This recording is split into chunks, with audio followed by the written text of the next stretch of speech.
All right, and we're live. And thank you for joining me today. This cloud of time here. We've spoken a little bit in the YouTube comments, and I invited him here. And well, we were having an argument, so um, so we're gonna have a little debate, discussion, whatever today. And but yeah, thank you for joining me. I invited you. Most people I invite don't come on, so yeah. And Oh, why don't you introduce yourself? And yeah. yeah, no problem. Yeah, it's sometimes easier to just have a verbal discussion. The comments were getting long, and as happens, they can just get longer and longer. There are more points that you have to address, and so I like to do it this way. It's just difficult to, find a time to meet. But I'm glad we did it. Yeah, God of time. I don't know. That's just my handle, whatever. I have discussions with people sometimes, but I don't make it a habit. I don't have like a channel where I post videos or anything. I'm just interested in the same sort of topics. I've seen you around for a long time, modern day debate, um, you know, different the debate platforms, whatever. And yeah, it'd be good to talk. A lot of our views, I think, are similar when it comes to atheism and things like that. But Okay. yeah, in this case, I think we'll have a lot to talk about. I hope to learn a little bit. So Yeah, so the topic was, I think you said that I failed to derive an ought from an is. yeah, I copied all the text from our discussion in the comment section on the Okay. video. So I mean, if we need to refer to anything, we can just do that. My original post, I can just read it out. It's pretty short. If we want to start with that, so that we can Yeah. have a baseline.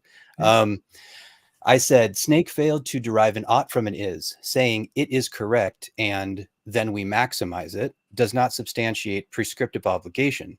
Claiming what is correct and then what some people do or might do is merely descriptive. Okay. And so my view on, well, I don't know my view, but kind of the way that I'll describe this has changed since the debate. But overall it's pretty much been trying to say the same thing.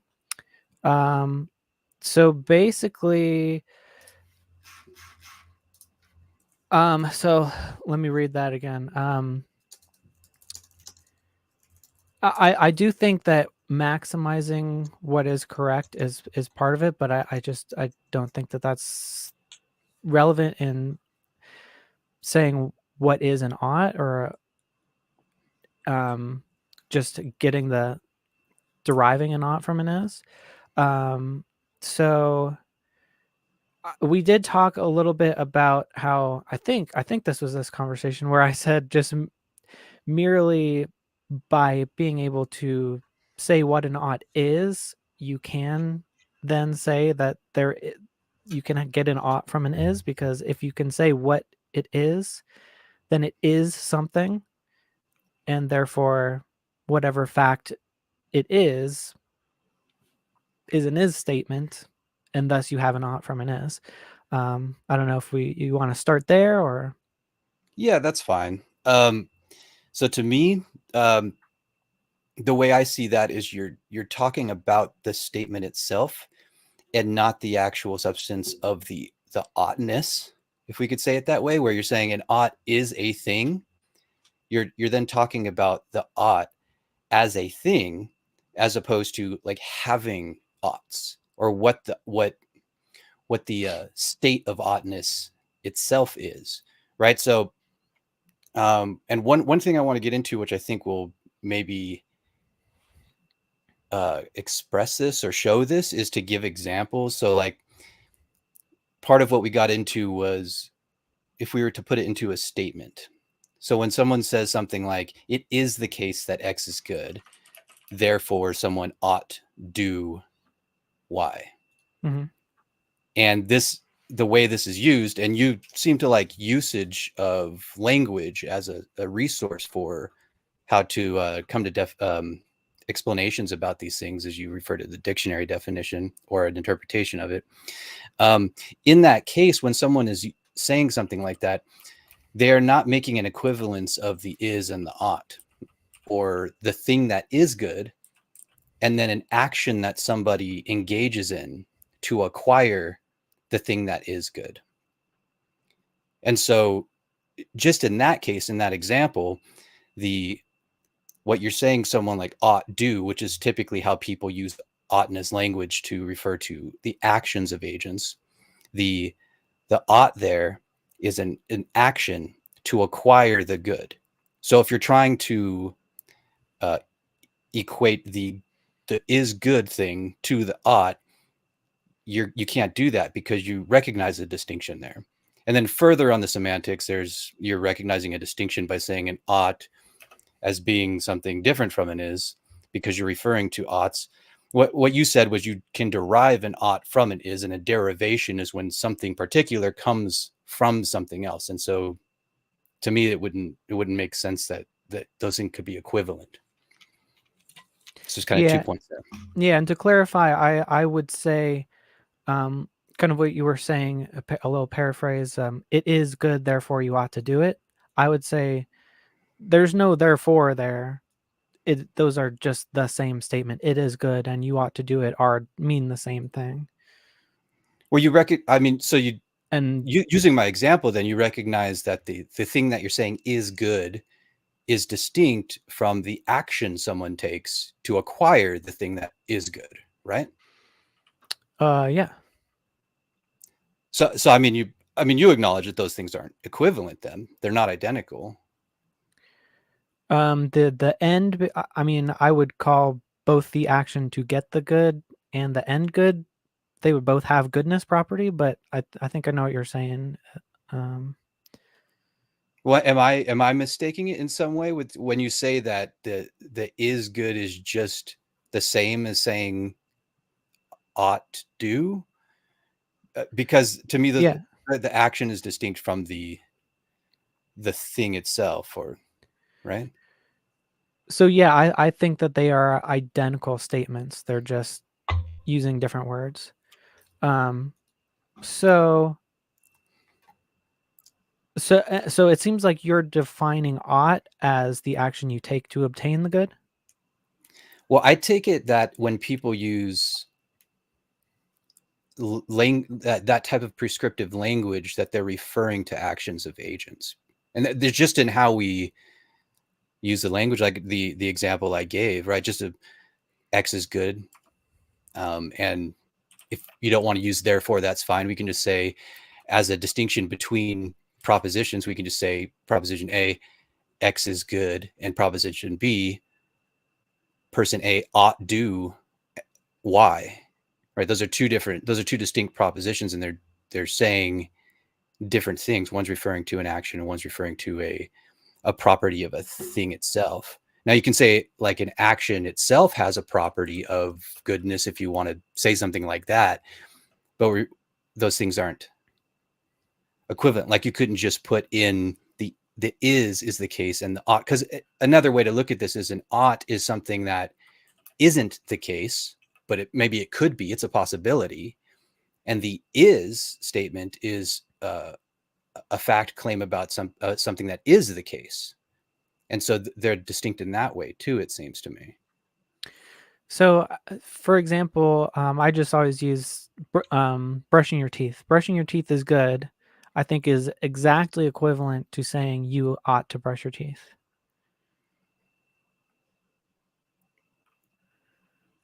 And Okay, so so that would contain within it both the action. I guess you're obtaining oral health, but so what makes, okay, so we can go into definitions. We talked about this a little bit, but to mhm. clarify for this live discussion here, um, can you define what is good as you're saying it, as you currently hold? Yeah, so good essentially, as simply as possible, we can go through how I obtain this, but good would be function and co-function, or just on the particular level, it would just be function or successful function. Um, on a more, if we're talking objective morality, we're going to be looking at the entire universe, not just one thing, because what's good for one thing may be bad for another. So you'd be looking at a bigger picture. So I describe it on the bigger picture is function and co-function, because you have to take into account entities than just one particular thing. Okay. So that's the first time I've heard, because I haven't heard you talk about this recently or anything like that, but it's the first time I've heard function and co-function. Mm-hmm. And so those are distinct things, but they somehow are they necessary to be bound together like that for the concept of good? Are they individually good, or can they be under your view? Or could you say that? Could you reduce your view to those particulars of your view being themselves good in their constituent parts? So I don't think they're actually distinct. They're distinct in terms of how we communicate about them. Co-function, it just refers to the fact that, so for example, um, detonating a nuclear bomb would be good for the explosion or for ashes, or bombs are good at killing things. But the co-function part comes in, whereas, okay, we have to consider, okay, well, it's also bad for life, and the life is good. So you have to consider whether that function is allowing other things to function, or is just, or is not interfering with other things' functions. So that's where I get that from. Okay, and how do you quantify and come to a value for functioning and functioning things? Because I mean, so the way I'm thinking about, there are a lot of different ways things can function, or how we perceive function.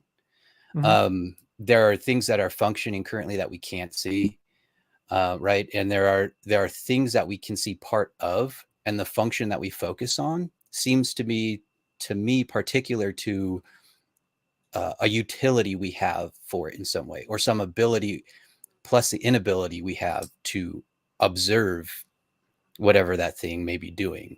And then we're particularizing that thing, right? And this goes into some of the difficulty I'm having with this, is like for example, when we observe a tree functioning, we're particularizing the thing tree Mm-hmm. based on our ability to perceive it, and we're not necessarily even referring to all of the components of that thing functioning. Like in one respect, we might say, well, the tree is functioning to produce fruit, but the tree is also functioning to do so many various other things.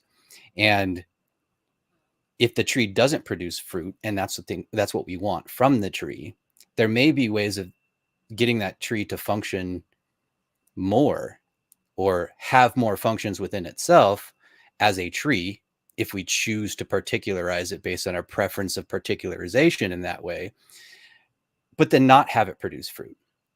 But then for us, that wouldn't be valuable, but there could be more function. Now I can Mm-hmm. kind of push back on what I have to say there, but I don't want to, I want to I don't want to get too many points out there. Yeah, so there's a tree could be good for shade too. A tree could be good as a dead tree and be good for mold and insects to grow on. Um, a tree could just be good for just aesthetically. Um, but where the drawing back to the co-function thing is, it's better if trees do all of those things, right? It it's better if a tree is dead and not dead. Well, if you have a dead tree and an alive tree and a fruit-bearing tree and a shade tree, then you have all of the functions. Well, those are individual trees, though. I was just taking the example of one tree. Um, in this case, you're adding other trees, and so you're adding more things to a set that we're working with here. Mm-hmm. But a tree itself, if we're taking something in particular, then it can't simultaneously have the function of deadness and those other properties, right? So if we're just And be talking alive about, and have. yeah, if we're just talking about a tree alone in a blank universe with nothing around it, just itself a tree. I mean, just for the example, we can add things to the set. We can go to the universal you were talking about. Also, I'm just trying to get clarity on it. I'm not going to try and frame it to this strict like hypothetical in a vacuum or something. But so, and tell me if I'm getting too tangential or whatever, because these concepts move along. I have a lot I want to get to, and this is part of it. But the way I see it, we have the universe, right? We have energy, and I take it to be the case that there is what there is. Energy isn't lost; it isn't created. There's just transition, whatever. Um, and in that way, we are seeing. This is where I'm getting to. We're seeing function based on our valuation of those things in their particular states as we can observe them as particular states. But there's the universal. It's just everything, right? And nothing is lost or gained in the sense, and so you're not gaining function here and losing function there. There's just a differentiation of function depending on the state something is. So you have the tree that's either dead or it's alive, and there are different functions that occur around that. But I don't want to leave everything else out too. I mean, the tree, again, we're just particularizing it based on our observance and our usages, right? The tree is how we particularize it, but it's everything else around it too. There's the oxygen it's producing, there's the gas exchange going on there, this nutrient exchange with the soil or whatever, right? And there's all the things. And if we choose to focus on that, then we can say it has a function. But if we take your point about universalizing and expanding everything out, then I don't see how there's any more function or less function for anything unless it comes to our stance dependent kind of valuation that we put upon things. Um, Well, you could have a closed system and just zap the tree into a pile of dust, and you'd have all the same amount of elements, all the same amount of energy still there, but the dust isn't really doing anything, it's just being dust. Whereas if it's a biological system, it's doing a lot more than just sitting as a single element, transferring no energy, just sitting next to more dust. So a tree has more properties to it. well, here's the particularization problem that I see here, or not necessarily problem, but it's an issue to address, I think, where you seem to me to be saying that there are these other properties, or these properties that are lost when the tree is dust, as opposed to when it's maybe in a mature, alive, fruit bearing state or something, whatever type of tree. But nothing is lost in the case of this kind of energy transference. There's still matter. There's nothing. It seems to me what you're doing, and you're welcome to speak for yourself, but there seems to be this focus on what you find utility in as a tree, as we conceptualize it as a particular. I prefer the tree, or seeing the tree as this thing that has this set of functions, as opposed to this modified set of components of matter that is now dust, and how it's uh, transitioned into other forms.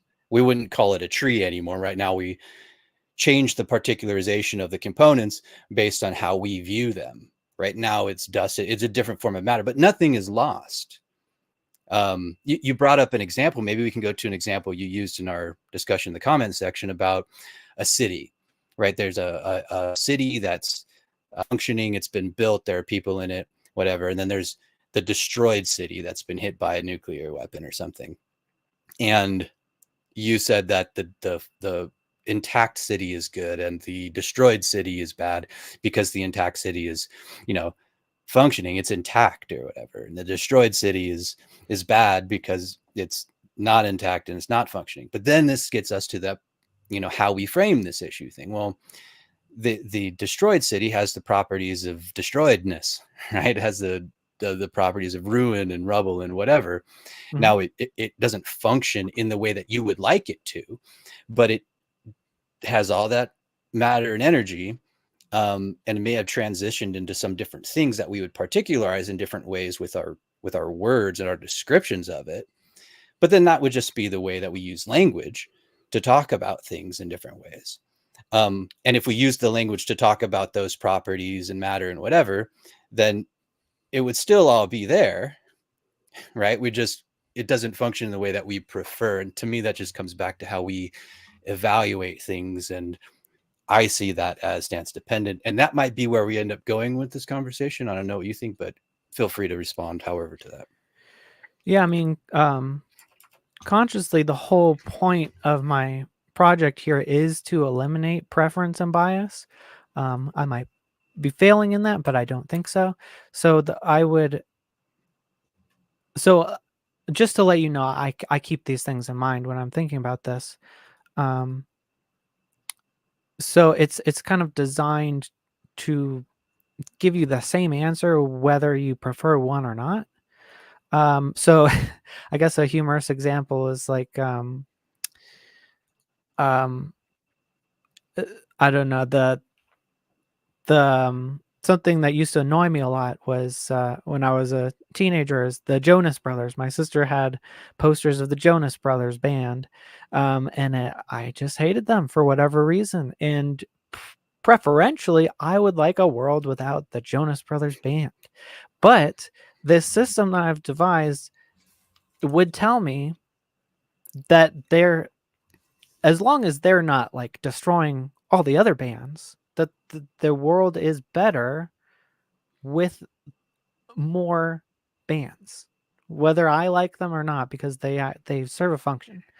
So that's my answer to the preference thing. And my answer to if you want to get into that, we can, but I will. I also have an answer for the tree and the destroyed city. I think it would be basically the same answer. So either way, I would basically describe them as a pile of dust.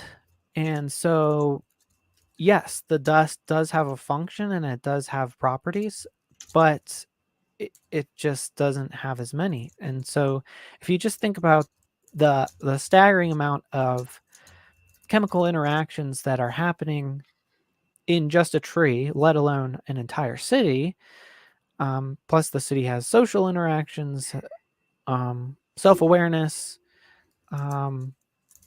millions of times over, then you compare it to so I would say the dust does have some goodness properties in it. It's just not very many. It just kind of sits there being dust next to some dust. Maybe the wind blows it around a little bit.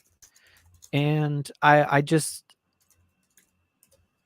don't know what other properties really it has. Maybe you could harvest the dust and make something out of it. I don't know.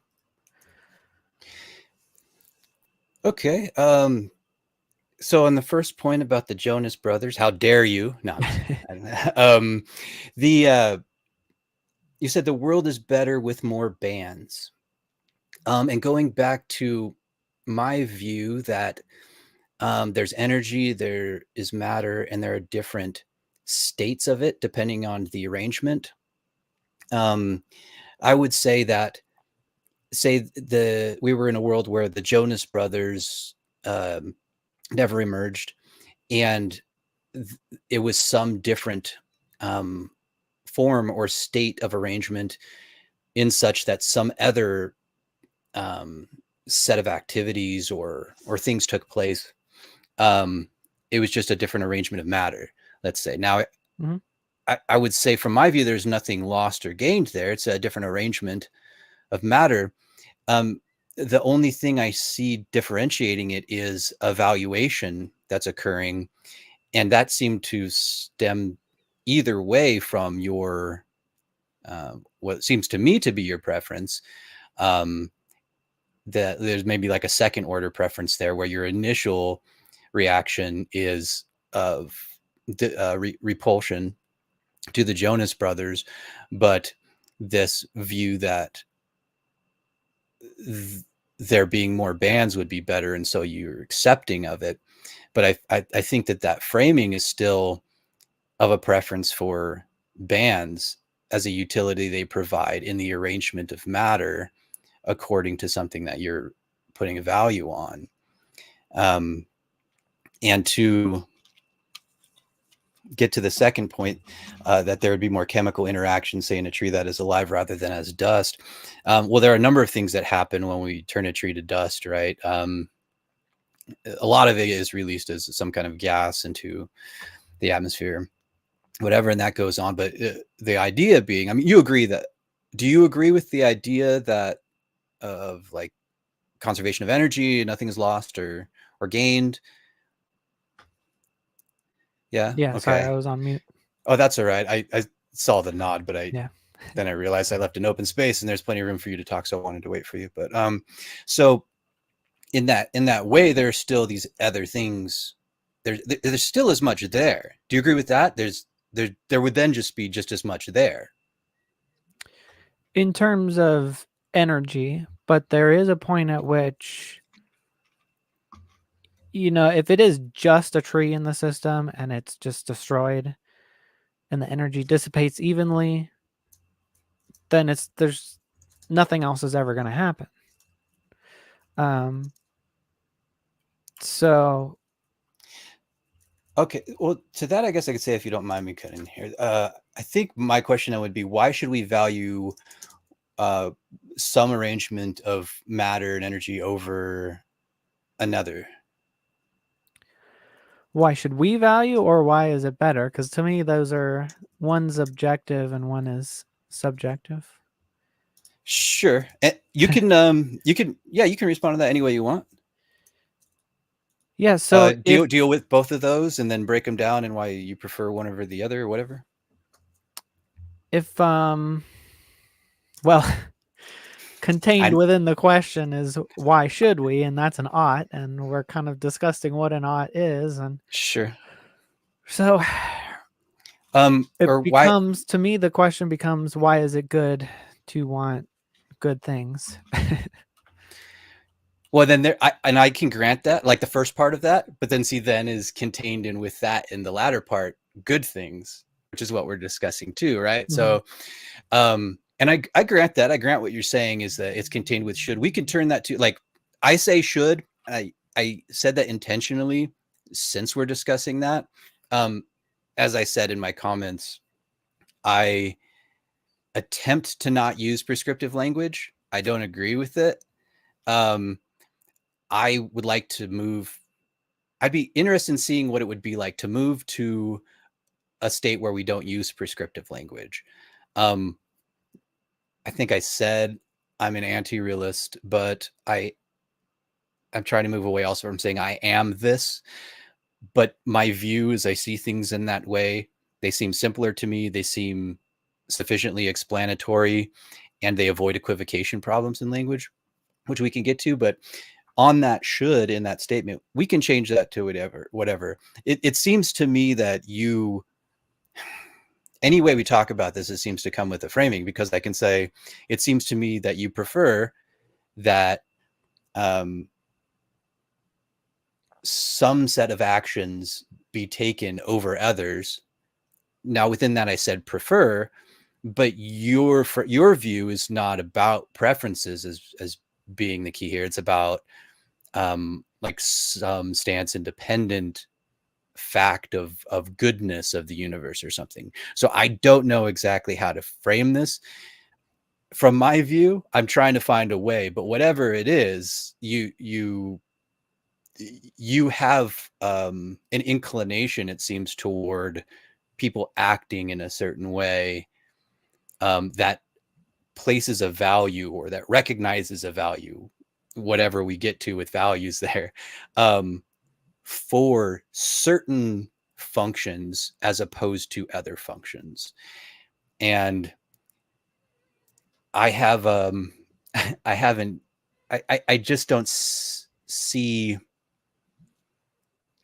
I just don't see it that way, I guess. To me, that's kind of it comes back to individual stance dependent inclination. And we can talk about values, maybe we can get to evaluative mental states or something, and that might help us get to a way to communicate with each other better. What do you think? Yeah, so I guess so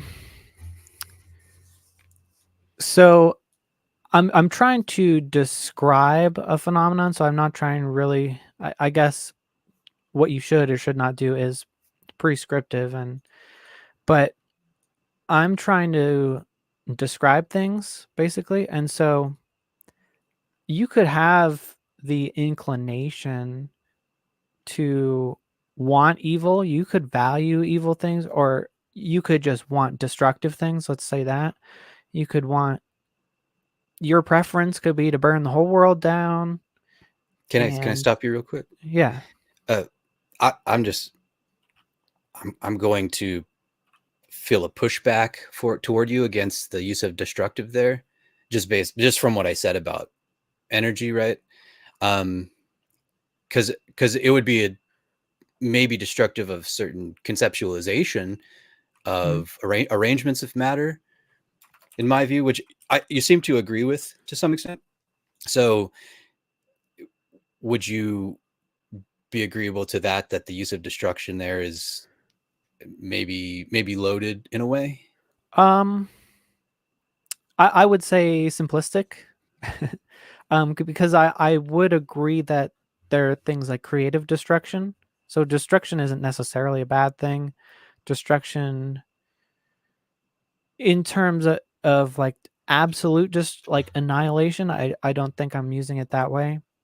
Um, Well, and what it because you means said is you said changing form. Obviously, I agree with that.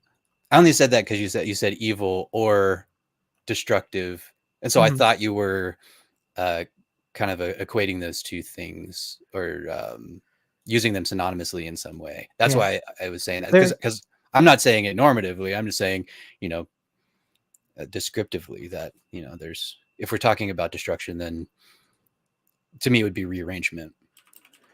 Yeah, they're related, but I definitely wouldn't use them synonymously. So, I don't think the point I'm going to make would change very much based on basically whatever preference you have. Is kind of the point. It doesn't matter.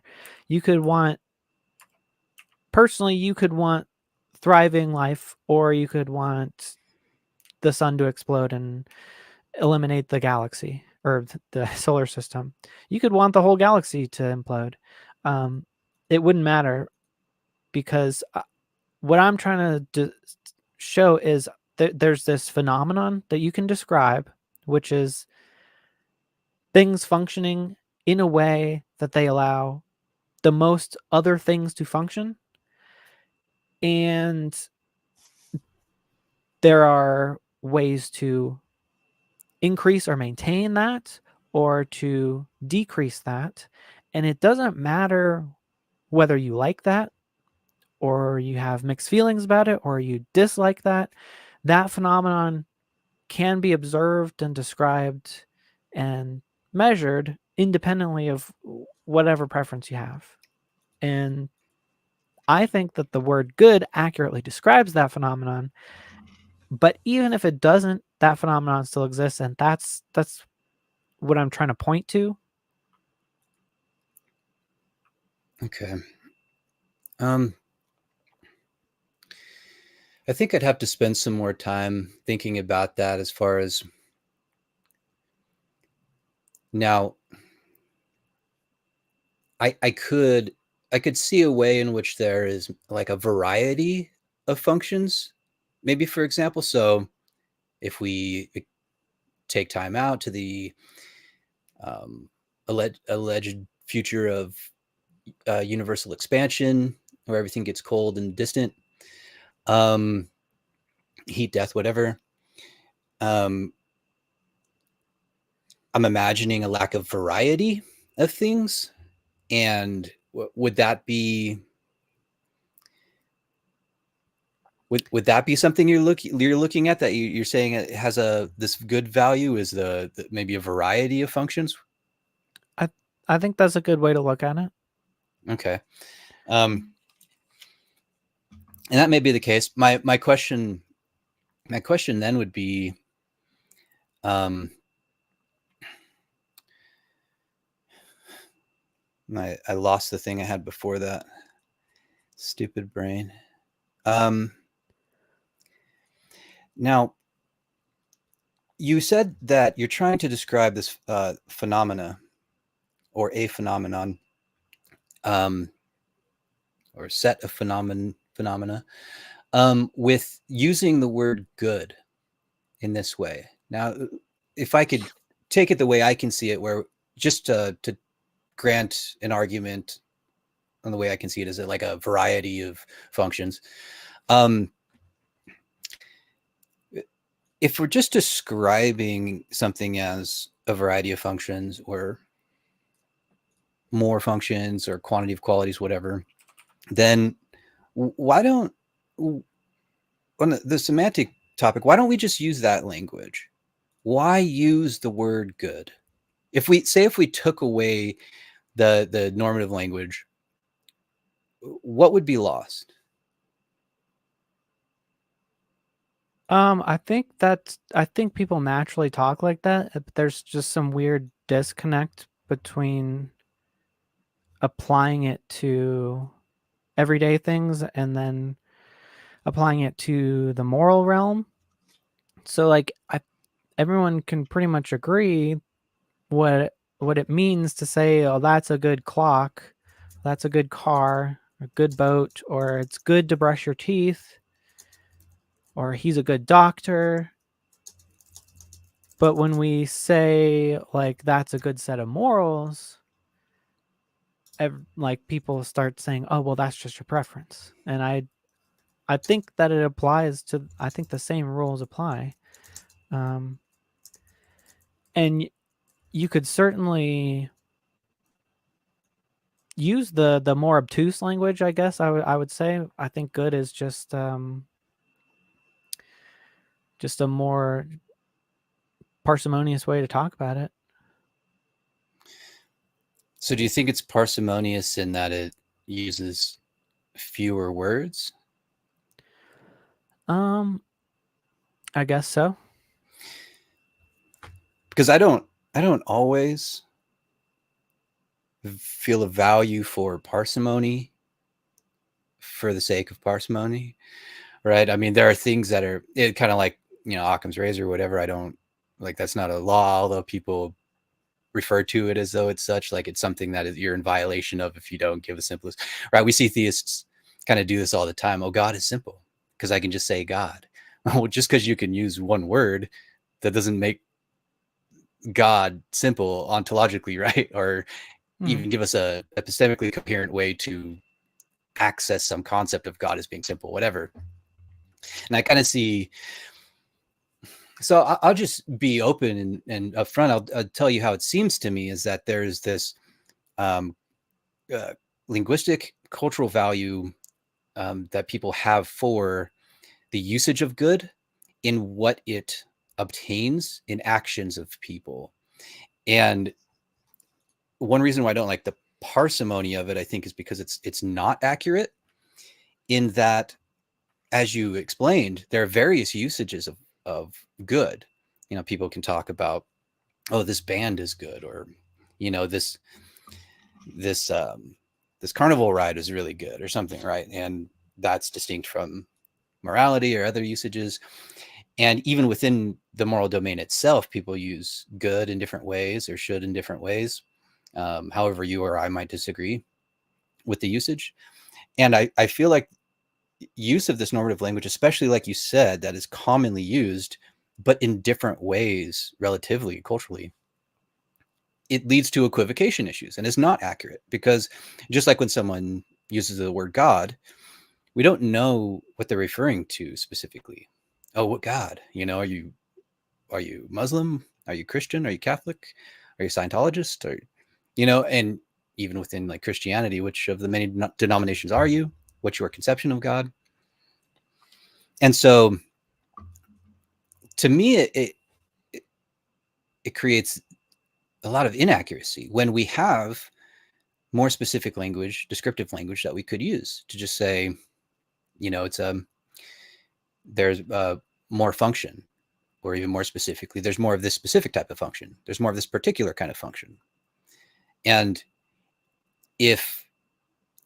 if that is more accurate, then it seems using this normative language is confusing the issue. And if you're inclined toward accuracy, it seems if you want to be accurate, then you would use the more specific language and avoid the equivocation potential for using a word like using normative language. What do you think about that? I mean, I definitely agree with you that there is this equivocation problem, and people. I mean, people definitely aren't going to use. Don't quite use the word how I use it. At least, I kind of contend that they do, but they don't know it. But they kind of consciously stop using it that way when they talk about morality. Um, because I do think people in everyday life use it the way that I'm describing it. It's just it's tough for people to think of it that way, I guess. In the way that I break it down, but um, yeah, going back, I do think there is an equivocation problem, but that's kind of how a lot of language works. Like the term morality itself would have this problem too, because if you say what's moral and what's not moral, everyone's going to have a different idea of what that is. And I'm just trying to argue for a particular way of looking at it that makes sense. And like, but I view that more as a, like, there's just not a better word for it. And I could make one up, but that would seem to be even less useful, less good, um, less functional.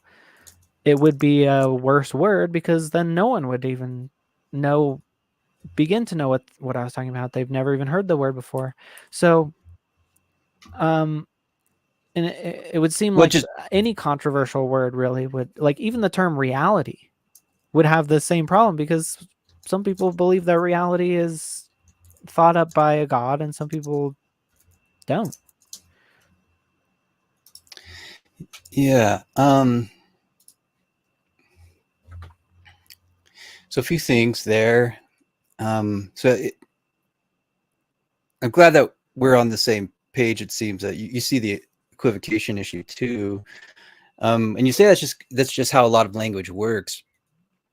Um, and there are a lot of things within language that we probably would both be inclined toward um, playing out in a different way, and people using things in a different way. But you are inclined toward accurate language. It Mm-hmm. seems that you want that. So I mean, the fact that that's just the way a lot of language works. Yeah. I That th- that doesn't go ahead. yeah, I think it's just an inherent flaw in just whether it's communication at all or just communicating via letters and noises, um, instead of just like direct brain waves. But I don't mean to like excuse it or something, or say or hand wave it, but it's just kind of a flaw of language that just can't really be get around, and that's why I like having discussions, because you can unpack what you mean and then later be understood.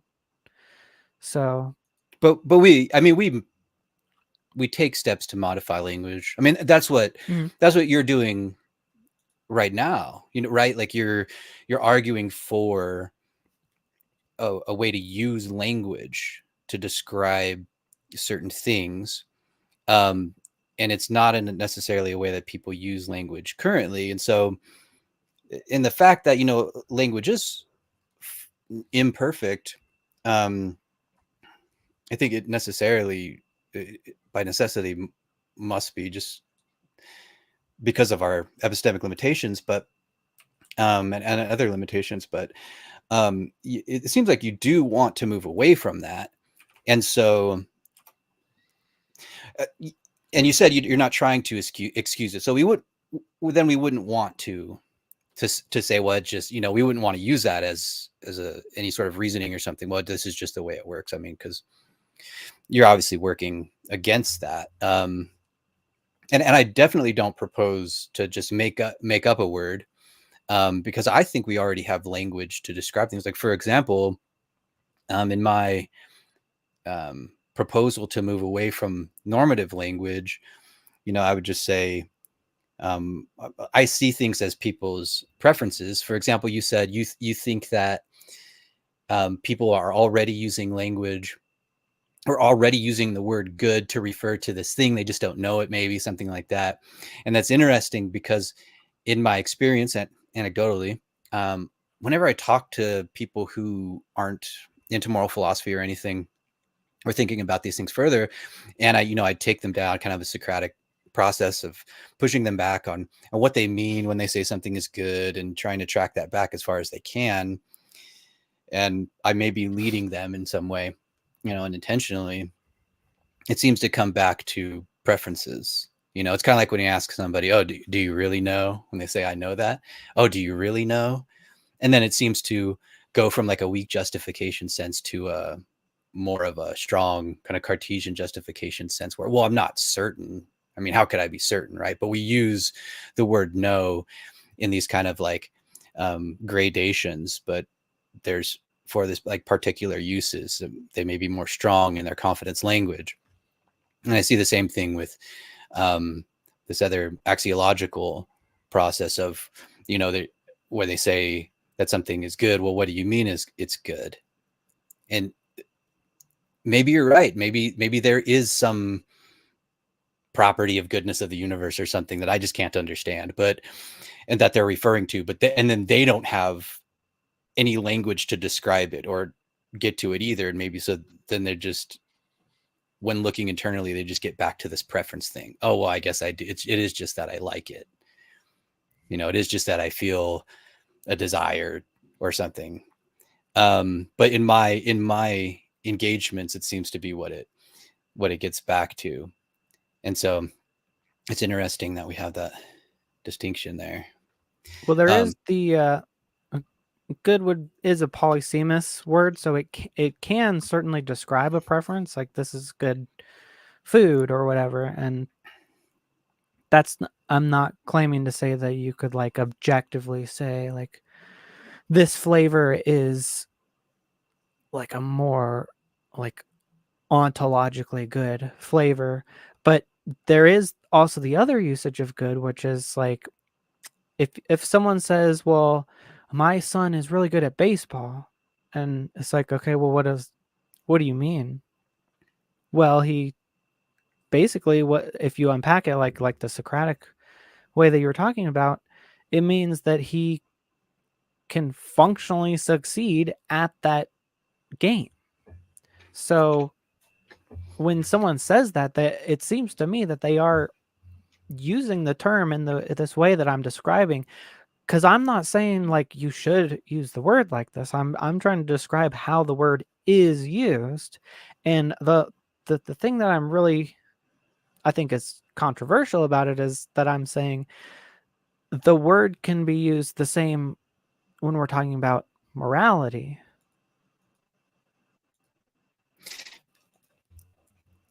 and I would kind of say the same thing. I don't see that. I think that people they're describing something different, even when they think about morality and what they're describing as good, and their foundational thoughts for that. Where the good can be something else. I just wanted to do a sidebar, not sidebar, a tangent really quick, if you don't mind, language things. I was saying polysemously for so long. And then I was like, I really don't know how it's pronounced, because then I heard somebody else pronounce it a different way. And then so I looked up on Google, and just Google, the first like Google giving a pronunciation, and it said polysemous. And you can do with that what you want, but I don't Yeah. know. I don't know if you prefer to use language in a way that Google says, but I don't like it, so I'll stick with my pronunciation. is that not good? Yeah. Polysemous. I don't know. Okay. Just doesn't roll off the tongue as well. Okay. Um, I just want to note there that you said, well, I don't like it. So just want to say I win. Um, Yeah. no, um, but yeah, there are these distinct ways that people use the word good, and I guess I'm not convinced that they're referring to some kind of universal functioning, and we can maybe get back to that a little bit. There's this distinction between like a particular functioning and then functioning which has some overall meaning or encompassing of the universe, where it increases the functions or variety of functions for the universe. And I'm just not convinced that what people are referring to when they say something is morally good is that they're referring to more functioning or variety of functioning universally. Um, what I see in people is inclinations that provide them with satisfaction of the things that they observe in front of them. And I don't, I mean, so for one example, maybe we could try this. Maybe we could say world A has a greater variety, and I'm reluctant to say amount of functioning because it's just I'm still not with that, but a greater variety of functioning than world B. But in world A, the variety of functions, let's try this one first, contains no conscious agents at all. No agents whatsoever. Let's just say world B has some agents, but it doesn't have the variety of functions that world A does. Would you still say that world A is better than world B? Should I So just clarify? a world without conscious humans or conscious beings, but it just has more functions. Yeah, say that. Yeah, say world A has more functions or variety of functions, but no agents, no beings that can value anything. And world Mm. B has conscious agents or beings that can value things, but there's less variety of or quantity of functions. Is world A better than world B because it has simply more variety of or quantity of functions? Well, I would count the conscious beings as a. I mean, they're a pretty big variety of functions, so Well, it's kind say of that hard to answer. say that say, Probably, lean toward world B is better because it has conscious agents, but it depends what they're doing, I guess. okay. Well, that answer or that response gives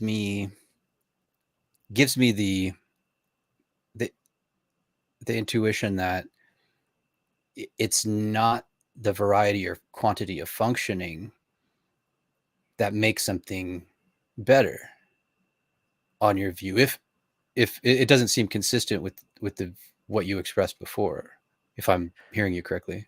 Well, it would because the conscious agents are a tremendous source of the variety of function. Well, Not just chemically, but just they can physically transform the world and give more function, like literally like just create new things out of the world that has functions that could have never existed without them. Their own self-awareness is a function. Their interactions between each other are new functions. So well, it seems that there it seems to me that you're valuing the kind of functions more than the variety or quantity, because you're saying that they can do this or that. We can grant that for the hypothetical. We can say that these agents actually do have the ability to create some different functions or whatever, but there just aren't as many functions or variety of functions as in world A. But it seems to me the way you're pushing that, you keep going toward a valuation of the kind of functions. Well, it going back to kind of the variety thing, it was like, let's say there's like 500 quadrillion sextuptillion different colors of rocks on this one planet, colors that we could never even conceive of, whatever. And there's like 15,000 people on this other planet. Well, like it would seem to me that the trillions upon trillions of differently colored rocks are kind of a redundant function and are not that, doesn't have as much of a variety as 10 colored rocks plus consciousness, which is like way more variety. Yeah, and I'd say if we narrowed the hypothetical like that, I can see what you're saying. In that case, um, you're eliminating you're eliminating the factor of variety of functions there, like by saying, oh, well, this is redundant.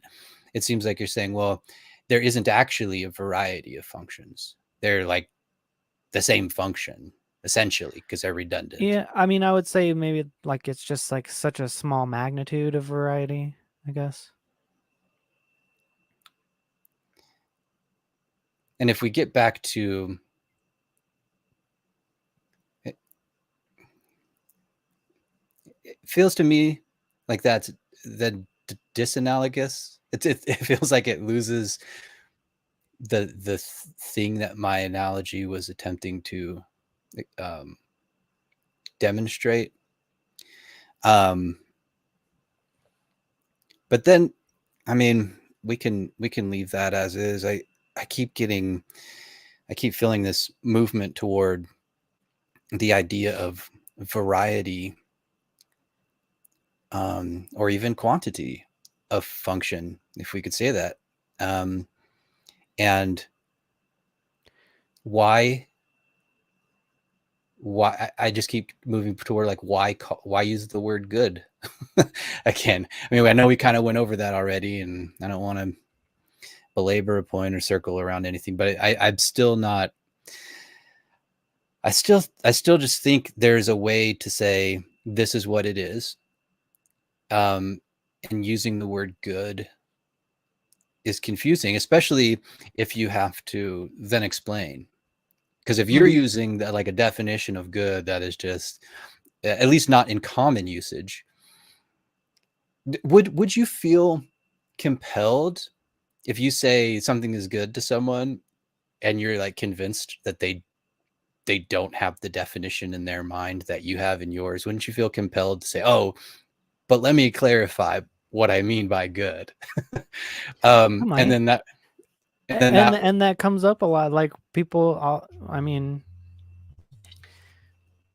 all the time people argue over, oh, you really think that's a good thing? And I think probably mostly over moral things, but people argue about what's the best business plan.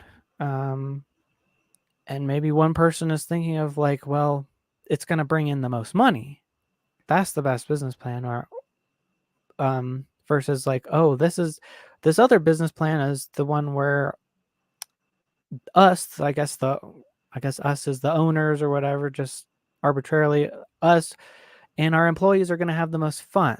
Or the best business plan is the one that has the most longevity or is the cheapest for the community, whatever. So I think people naturally get into these arguments anyway, and I think that's a good thing. I just want to have a framework to be like, look, the best case is if we're all having fun, we're all making a ton of money, it's serving the community, and it's really cheap. How do we best balance all of these? And there I use the term best, which is derivation of good, to mean successful slash function. So I think we use this language a lot, but we just aren't very strict about it, and we're not very literal about it, and people do insert their preferences into it because they're not trying to have like super pedantic philosophical discussions about everything. Um, I don't know. Does that make any sense? Does it help clarify? No, nope, absolutely not. You're wrong. No, I do have a question. You said you think people getting into these arguments is a good thing. Um, I probably did so say for that. Yep. so first, I would say,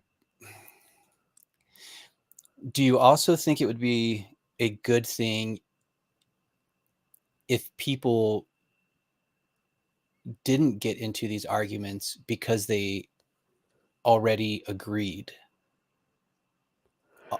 on the thing that so then they would have no reason to argue about it? So,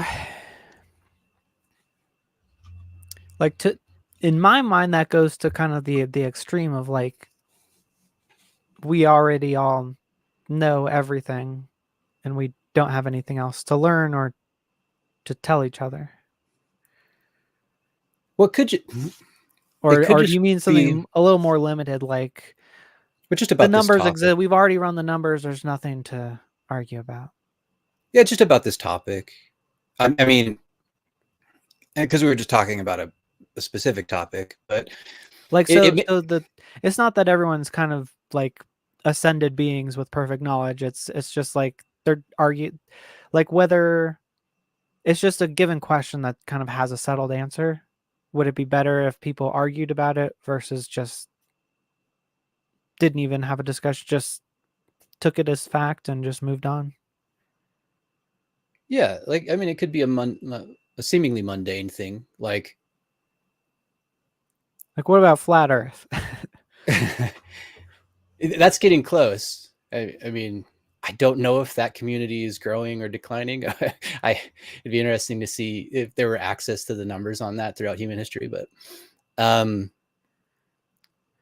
but like something like, yeah, anything really. Like, should is it does everybody agree on urinating? You know, like like nobody is arguing like, oh yeah, you shouldn't pee. Um, Well, I mean, there are some people people. might, I've but been meaning for a while to go back and do some content on people who believe that you should bathe in and drink your own urine.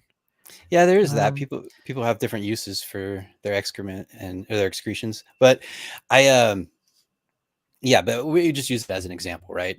And say, and maybe that is just confusing things. My point is that, so when people like saying, you have this idea that good is this, trying to straw man you while still keeping my view of it, or sorry, I'm trying to steel man you while keeping I just revealed my whole plan. No, I'm yeah. trying to steel man you while keeping my view of it, which is, um, quantity of functions and variety of functions. I think adds to it.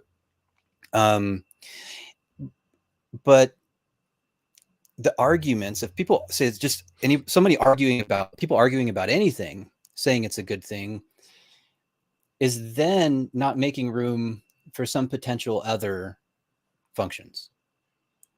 And it seems like it would be difficult to determine, like, well, what about these other functions? Would they be better? But you seem to have made up your mind that, or at least we're inclined towards saying that it's a good thing that people argue about these things. But if they're not doing that, they would be doing something else. Matter would be arranged in a different way.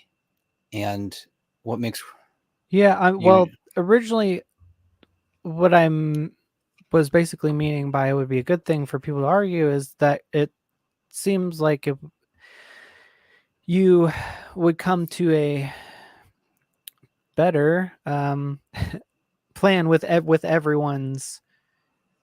input. Um, but But when then you we were would. kind of talking about like when I brought up the flat Earth, it kind of had my mind spiraling a little bit. Like I've learned a ton of science because of the flat earthers, and I enjoy the intellectual challenge.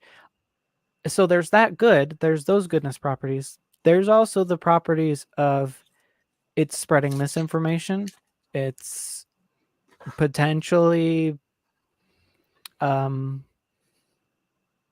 I'd say very low potential that it's um taking away potential future scientists based on the people who kind of fall into that. But um that's a potential. So kind of, but basically the point is like there are, it is kind of unclear until we really unpack it a lot whether whether it's a good thing that we debate the flat earth or not, because there is good and there is some bad in the fact that flat earthers exist. Now I don't know which it is ultimately, like in the big picture of things, but that's kind of where my mind went about when you were kind of questioning, like, is it a good thing that they have these discussions? I think that, with a settled science like that is a little bit of a different question than like what's the best business plan. But I think ultimately through discussion, I think we learn more and thus become more functional beings. So I think debate in that sense is good. Okay. Am I did I go off on a little bit of a tangent, or No, I is don't this think making so. sense? I think so. I'm just taking, you know, my Yeah. my brain needs time to work. I'm trying to engage in like a discussion method that's a little more thoughtful. Um, I feel like there's been an impression made upon me by watching a lot of streamers and debates online and things like that, where it's just like this back and forth, got to talk really quickly and get your points out, and everybody's got to talk. And if you don't have a response like right away to somebody, then you just look bad. Oh, if you have to think about something, then you're probably wrong because you don't have something ready to, it's like that kind of gives me a little anxiety. There's a And I time and also, place for that. Um, but I want to keep it more. I want for. I think we're both here in good faith, and so take the time that you need. I don't think you need to feel that pressure. sure, yeah, because I get like that. And then if I found that that has a tendency to make me really combative and less open to Mhm. ideas. And I see that in others as well. And that's not what I want out of it. So Yeah, it may not be as spicy as they say for the any audience, but it's so just on your different. It's point, just variety, man. Having oh both yeah, of them there is there it good. is again. Yeah. It's good, right? But I was on your point. I recognize there there are limitations on people's moral view, on whatever moral view, with determining a lot of times with varying degrees determining what is good ultimately, Mhm. if we can say ultimate. In your case, I imagine it would be universally or something like that.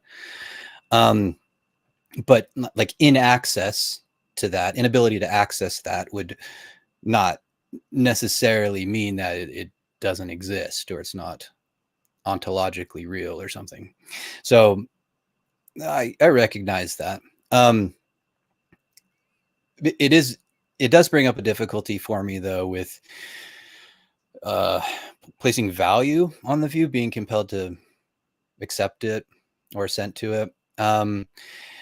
I it, to me, and here's a case where I keep coming back to evaluation or valuing of simplicity, is that there seems to me to be an accuracy of using just the descriptive language along with what I feel as preferences.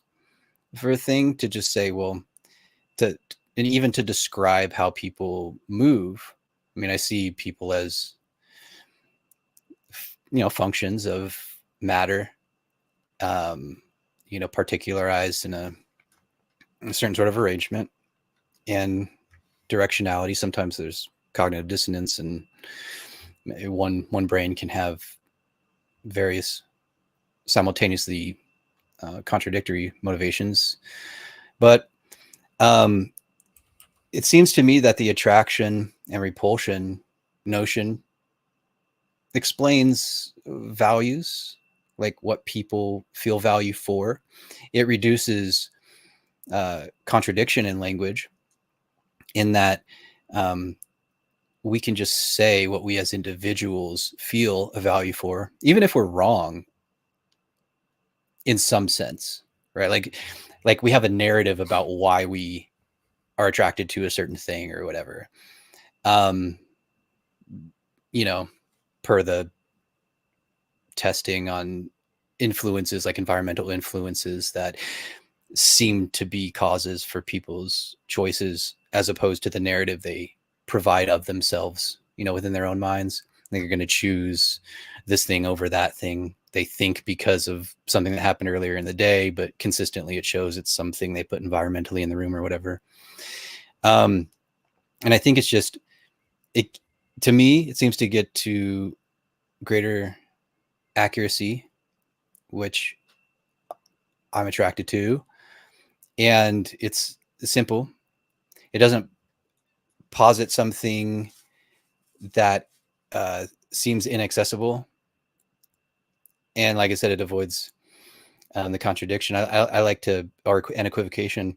I like to bring up this example about for like values, where someone offers a view on stance independent values, or something containing a property of value, right?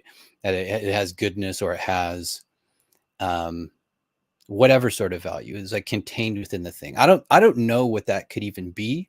That gives me a difficulty with accepting it. And the way it also arises, so this example of like, I imagine like two people who have property like in deep Alaska or something like that, maybe on an island, and there's only room for their property. They don't have access to get anywhere else or anybody to them. And one person's got property, they have a bunch of firewood, like their entire property is covered with firewood for the winter, so that they can stay warm and cook and all of these things. And in fact, they have more firewood than they can use in like 50 lifetimes. And it's covering their property such that they want to use their property for other things. They want that space to do other things with. And so there's too much for them. And so they have a negative valuation on that firewood. But this person's next door neighbor, they have no firewood, winter's coming, and they have a positive valuation on their neighbor's firewood, right? And so that if the firewood itself contained the value, then it would simultaneously contain contradictory values, right? When we're talking about it that way, using that language. But instead, if we use the language of the stance dependent valuation, we can easily explain that the value is within the person, and the person who has all that firewood has a negative value we put on it, or have for it, toward it. And the neighbor who doesn't have any firewood, they have the positive. And it works fine. It's explanatory. It's within each individual. We can see that within their actions and their um, self-represented feelings of value for the firewood. And so in this sense, I feel that relates to the other axiological categories, where like we have with values of good, where we see people who think of things and call things good that other people don't. And I guess that's just kind of laying out more of my view on it. For me, it gets that accuracy, lack of contradiction, and lack of equivocation Do you think that it does those things? Do you think that that's clear? Yeah, I just would say I don't think that that what you were saying was contradictory. I don't think that's necessarily contradictory. I think that a thing or a collection of things can have both good and bad properties to them, or in the same way that a moving object can have opposite vectors working on it at the same time. Um, in that the firewood is good for, cooking, staying warm and whatever, but it's also bad for the lawn. And so the solution there, and I think normal basic problem solving, people would think about it, it's better if you have more than you could possibly use. The best situation is that you share with your neighbor, and then you'll have more room on your yard, and the neighbor will have wood, and maybe there's a payment system there, but or whatever, but that's kind of irrelevant. I think that basic everyday problem solving is describing what I've been trying to describe, is what is the most useful arrangement of this matter, so that you've got the wood, you've got the lawn, everyone's happy and healthy, versus no lawn and stagnant firewood. Maybe that even gets wet and spoiled. One neighbor's cold and miserable, and you only have one neighbor that's warm. And so What's useful there's for just the less going on. it's useful for the decomposers. Sure, but they'll have stuff to eat anyway. I don't think they're hurting for food. Well, that's an Plus interesting. also the magnitude of a billion bacteria versus 2 billion bacteria. Like, is there really a difference? Not much. It depends on what you mean by difference, I suppose, and what you're valuing there. But I mean, I don't want to circle back around to that. I would like to ask you though on the values thing, the contradiction thing that you initially were talking about. That I guess I'll ask you, because one of my issues with this when people propose this type of value property within a thing is, say we take the same scenario I offered before. The one neighbor has all the wood, the other one doesn't have any, and the neighbor who doesn't have any just dies. Mm-hmm. And so he no longer has a positive value for that wood. Now, if the value is within the wood itself, does it, what is that? Like, where is it located? What is it? And does it just disappear? Like, is it just like a connection, like some spooky action at a distance type connection with his brain or something? Or and it just disappears from the wood when his brain ceases to exist? Or because it that's another issue for me, kind of like thinking of it that way. Well, it might be just a language thing, but it's kind of like asking, where is the wood's ability, or like where is the fire's ability to burn? Like, it's more of like what is the term for it? Like I guess Like would it be potential. more of an interactive property? Forget the term for that. Like a constructed thing. No, but it's just a property that Emergent. is the emergence, or emerges as a result of its interaction with something else. So does this, yeah, I guess my issue is still trying to have a view of the world where there's some, and this may get us to like platonic objects or forms, nominalism, things like that, where I just don't know where that property is. And it seems I find utility in being able to source things, and there's like an explanatory and manipulable source for me in noting that the value is within the person. And I guess one thing too is it doesn't really do anything more for me to say that the value is within the wood. I know the value is for the wood, and if that person disappears, then the value disappears. And to me, when the person disappears and the value disappears, it indicates explanatorily kind of a source for the, if the, you know what I mean? There Yeah, may I be mean, some coexistent thing going on there, but I don't feel I can do anything with that. I haven't. This is a new question for me, but if I had to give an answer now, I would say that the property lies in it in the interaction. Because the wood, if the wood is just the whole system is just the wood and nothing else, then it doesn't have that potential. It's just sitting there doing nothing. Um, Well, there are I things guess you going. could look at it as the the properties in the potential. The potential is kind of in its physical properties, but then you could ask the same question like, where are the physical properties of matter? I guess it's just in the matter. I don't know. But I think I'm pretty confident to say um, interactivity has something to do with it. Okay.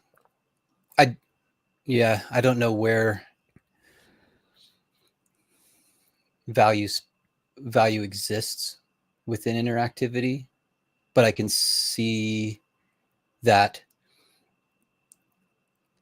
like, if the person wasn't aware of the firewood, they couldn't feel value for it. No, but so there's some process of information there. I just don't know ontologically where a value rests or is located within that, aside from the person's brain experiencing an attraction for it. Um, but um, maybe I'm just lacking something there. But again, we don't have to. I, yeah, I I, mean, I pretty much see all axiological things in this way, so that's why I'm relating it, because to me, I view morality in the same sense. like so I would make an argument that value there is an objective sense of value. Um, I would try to keep the discussion to just like good and oughts. This one, um, but it's pretty much the same thing. Value would just be something's objective value would be something's use, but I'm not trying to either ignore or discount the more common, I guess, probably usage of value, which would be subjective, which is like the regards someone personally holds towards something. Um, but Okay. yeah, I think just talking about value might be making the discussion a little more complex, but it's kind of the same thing as good. That's how I see it. But we can get back to some of the. I mean, I had a ton of notes on things that we could get to with your view. So one thing I had was, you have, I've heard you mention a few times that a world or universe that doesn't exist is bad. Is it? It's a bad universe. And I guess And we'll start there. okay, so and this may be just kind of a pedantic thing, but I it, it seems to me that if there is nothing, like if nothing were to exist, which sounds like a contradiction in terms, um, and that's kind of exactly the point. Is if there was nothing, how could there be badness? I I don't think it would have a badness property. I think badness kind of just describes like a lack or a loss of the good. So it in that sense, absolute nothingness has no properties at all. But it, in terms of language, we would say that it's all bad because it's none good. And I think that was one of the things I got to in my thinking, and I wanted to see if you could help me clear it up. Is it seems like then there is only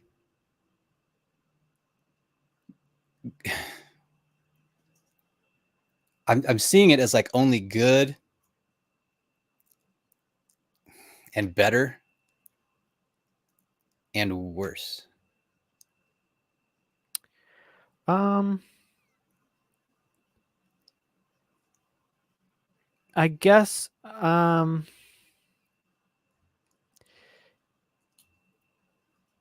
what I would use the term bad for would be, like I said, decreasing a good or destroying a good. And that's not necessarily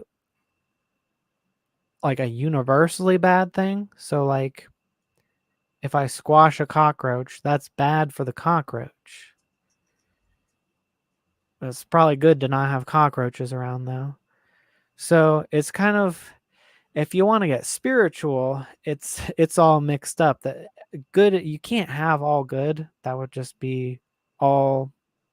It would be like having all order and no chaos. You have to have the yin and the yang. You have to have order and chaos. You have to have good and bad, or else it all stagnates as either just like like just a universe filled to the brim with matter that just has a uniform distribution of heat and energy. I guess I don't know if you would call that all good. I don't know if there's a conception of all good, but you could say that that's like maxed out order. And that wouldn't be very good because it's not doing anything. So So would you say you need a little bit of chaos in there. so it would be good for there to be some bad? Is that would it Yeah. be okay to say that? Yeah. And I think I mentioned earlier, like creative destruction, where burning the wood is bad for the wood as a piece of wood, but it's good for the human who's getting heat from it. Ultimately, if it's like the last piece of wood in all of existence and you could burn coal instead, probably better to have that like museum piece of a piece of wood and still have the heat, because then you can have both, right? See, and this is where the view kind of gets me um kerfuffled. I don't know, that's not a word. Or it might be. Anyway, um it, it it's like hmm, I just keep wanting to say like what it seems to me as accurately as possible descriptively and like because it just unclear and it seems like it's mixed and so and I don't know, I don't see a loss, I see a gain in utility removing what feels to me as like conflicting normative terms and I'm attracted to that. um oh man, there was another point in there. So some bad for good. Um, I lost it. I have to go into something else.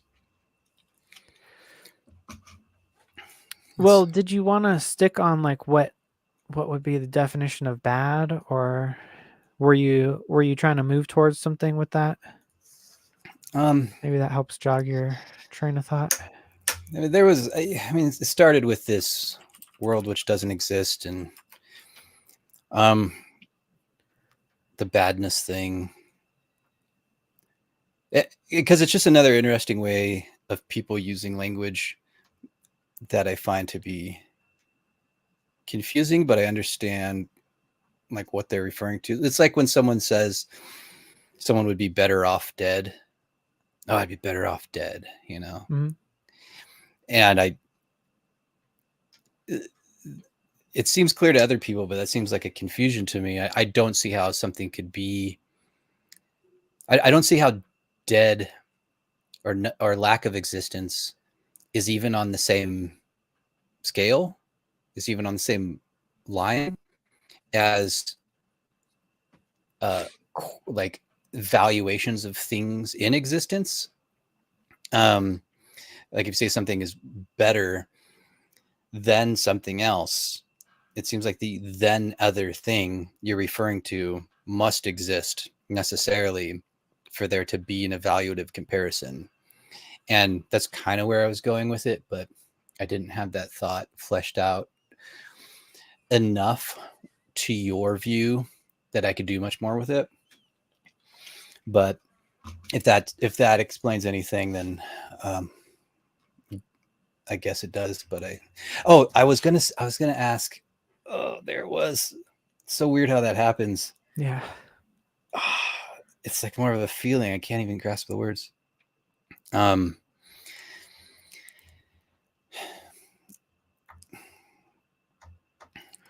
yeah.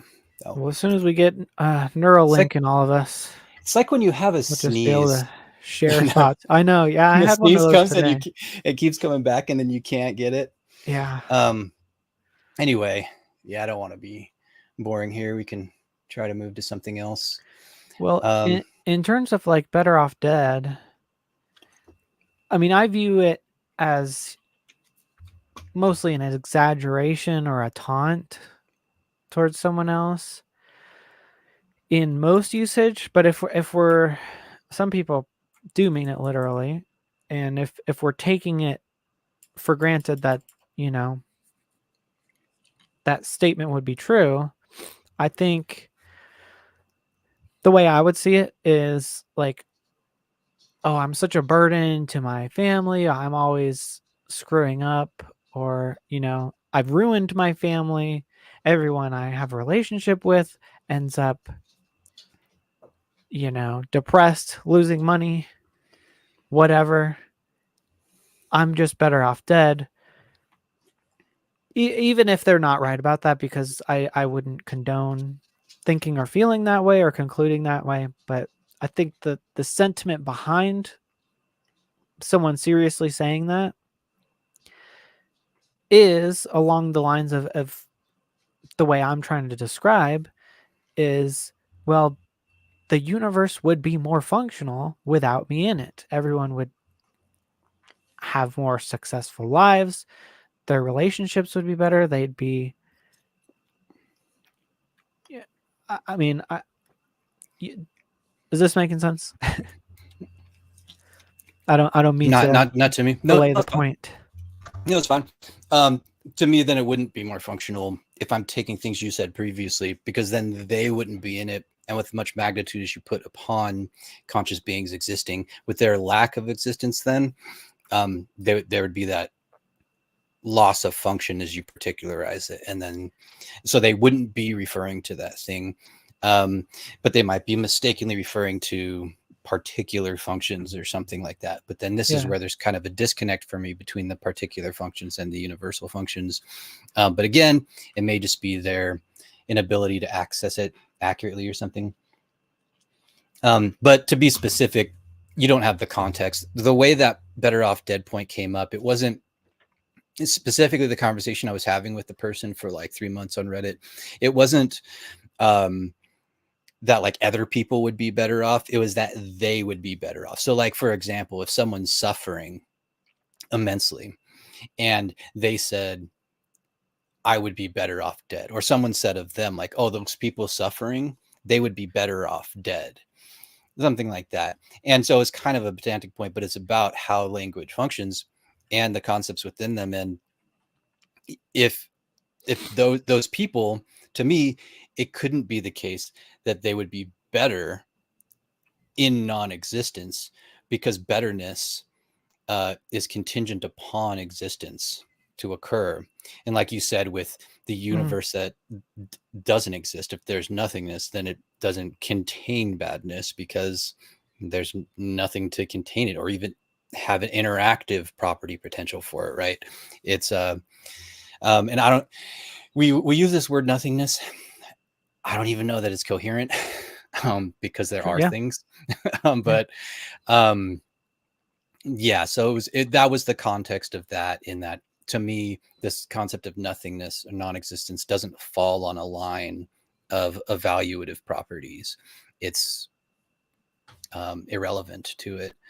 And so that's but again, I don't know how to tie that to your point, so I'm kind of just being boring at this point.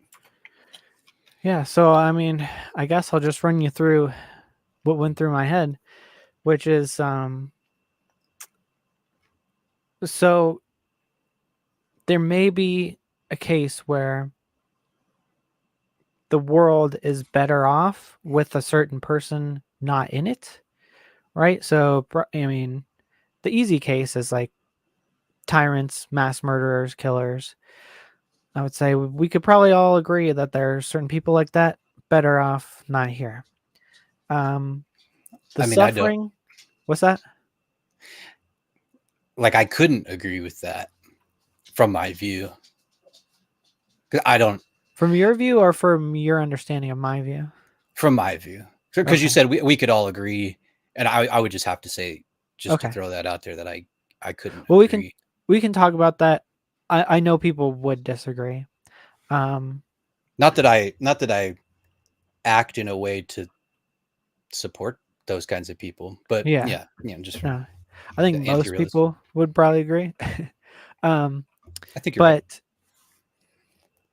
but then the next thing I thought of, the suffering thing. That's really, I think, is the most difficult thing for to kind of parse out, um, because it's like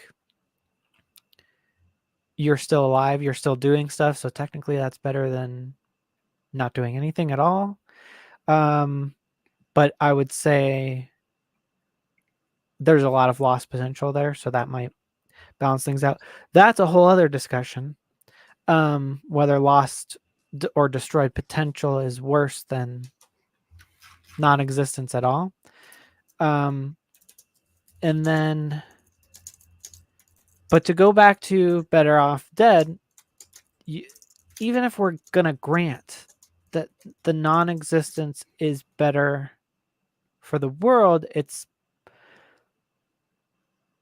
better for the person, even if we're talking about a tyrant, for themselves as them being the system. It's better for Joseph Stalin for Joseph Stalin to be alive. It's better for Russia for Joseph Stalin to be bad or to be dead. Um, but I think the other question is, well, what's the best Joseph Stalin? Well, that would be a Joseph Stalin who isn't a mass murderer, who's actually a nice guy. Now we probably can't reform him or give him enough therapy that will change him into a better, more functional human being. So the practical, real best option would for him to be in jail or taken out of the picture entirely for the safety of others. But if we're talking about, big picture better, in terms of all the possibilities, death isn't better. Self improvement is better, I guess. It's so that's kind of what was going through my mind when you were talking about all that stuff. Um, I don't know. It sounds like you were typing, so maybe there's somewhere you want to go with that.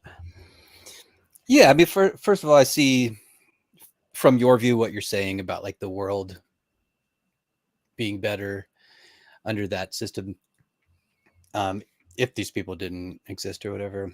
Mm-hmm. Um, but I did remember the thing that was in mind before that sneeze that I had finally came. Okay. Um, but first, just so we don't move away from the Joseph Stalin thing, you said a better or the best Joseph Stalin would be one who is different. This is a weird notion about identity for me, where like things are what they are. And if Joseph Stalin was a different person, he would still have the name Joseph Stalin, but he would be a different person. So he wouldn't be Mm-hmm. him. It's kind of like a weird ship of Theseus thing, but um, Yeah, like I just wanted to, how much do you have to change him to be to consider him different? Like if he yeah, clipped like his it, toenails, technically he's a different entity. but if he did change, I know people they talk about just the um, like consistency of perception of some things change over time or something, but identifying that, and I think that's stance dependent as well, because it's how we identify things. But I don't know. I'm just noting my um, a kind of a dissonance I have with the notion of identity and stuff. But um, I just don't know about that. Gotta stop using the word no too. The thing I thought of though was, do you think that things could be any other way than they are? Um, in terms of like the determinism question, Sure, we can go there. yeah, because I'm a determinist. I think everything is caused ultimately, and I you could convince me there's some randomness, but I don't think true randomness actually exists. Um, but so every action basically of a person is determined by their brain chemistry, by their genetics, by their upbringing, um, which determines a brain state, which determines their actions and their thoughts. But what so then you could be like, so we're all robots who just have no accountability because we're going to do what we're going to do. But the thing about that is, even though we're determined beings, we are self aware beings and we can learn things. And learning things, like awareness itself, allows us to affect our environment. So, in that sense, like you can still hold aware beings accountable for their actions because they know what they're doing, even though they're still going to do it.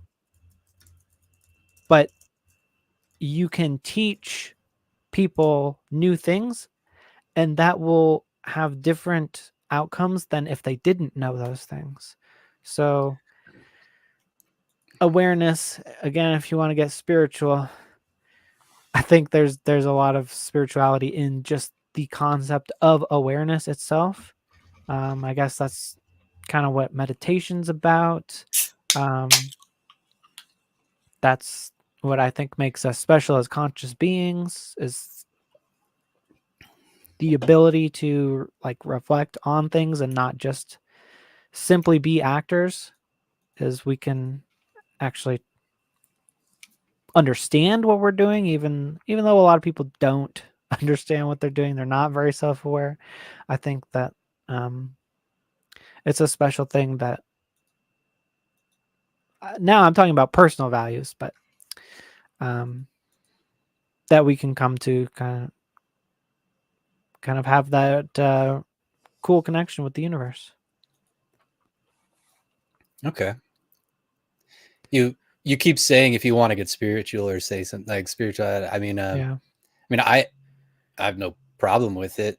I'm not a spiritual person, but spirituality is also one of those kind of vague terms Yep. sometimes. So if you want to say that's fine. I've been more open in the last year or two to people talking about weird deistic forms of God and spirituality, just trying to understand what they're expressing by that in like a Yeah, utility of relationship sort of thing. I have a difficult relationship with the word, but ultimately I've come down to the fact that there's not a better word for what I'm talking about, so I'll use it. Okay. Um, well, I would say you could just use more words and explain more descriptively, kind of like you did. Yeah. but Well, that's okay. You know, whatever. I think there's benefit in saying a word and then unpacking it and then kind of repacking it just to make it shorter later, I I guess. like that. I like that image. That's um yeah. So I lean determinist too. Um, I was just kind of thinking about this idea though of if you have determinist leanings and things are what they are and what they're going to be, that doesn't mean you aren't some agent with the experience of change or observation of some kind of change and whatever. But um if things cannot be any other way than the way they are and the way they're going to be, then would you find it reasonable to say that there's even a possibility of a better world versus a worse world? Like if I said, to me it gives me the intuition that if there's only one way things can be, then it seems to be necessary that there's no possibility of better or worse. There just Mhm. is what there is and what there will be. Yeah. So what I see there is like there's two possibilities. I can act on um basically like, well, nothing I do is gonna matter because it's all determined anyway. Or I can act on me saying like, well, if I understand what is better, then I can act on that and hopefully make it happen. And just the fact that I can understand the difference between those two actions means that I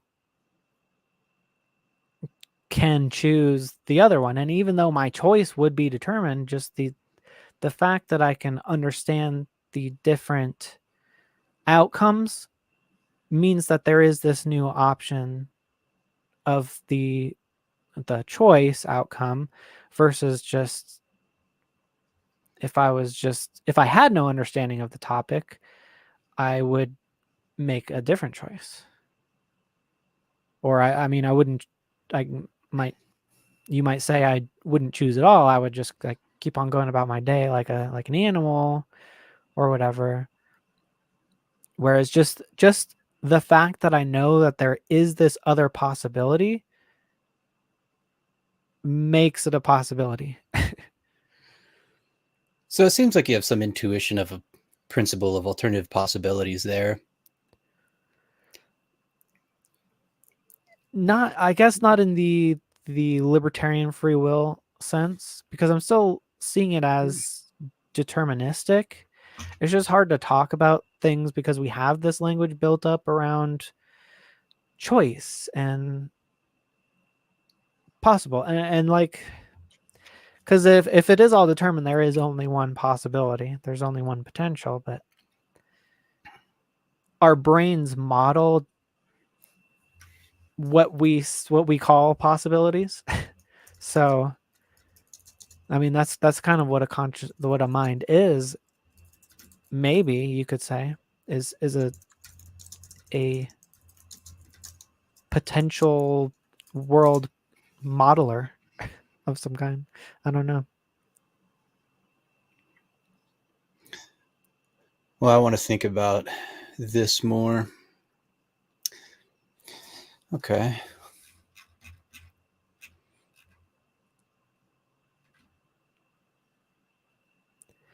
Like I guess bringing it back to the spiritual thing, like what I was saying, just the awareness of a possibility makes it possible. Like that's I don't know. That seems like a good slogan or something you could do. It's like this seems like a deepity.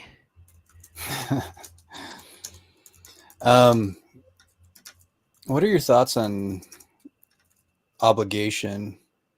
Do you use the word obligation, or do you think that what do you think about that? Um, yeah. So like an like Like a moral it's obligation. It's like someone has an obligation to do the good or whatever. yeah. Like when I went through the what is an ought? What does an ought actually mean? Like I'll just go through the dictionary and Hmm. obligation or duty comes up.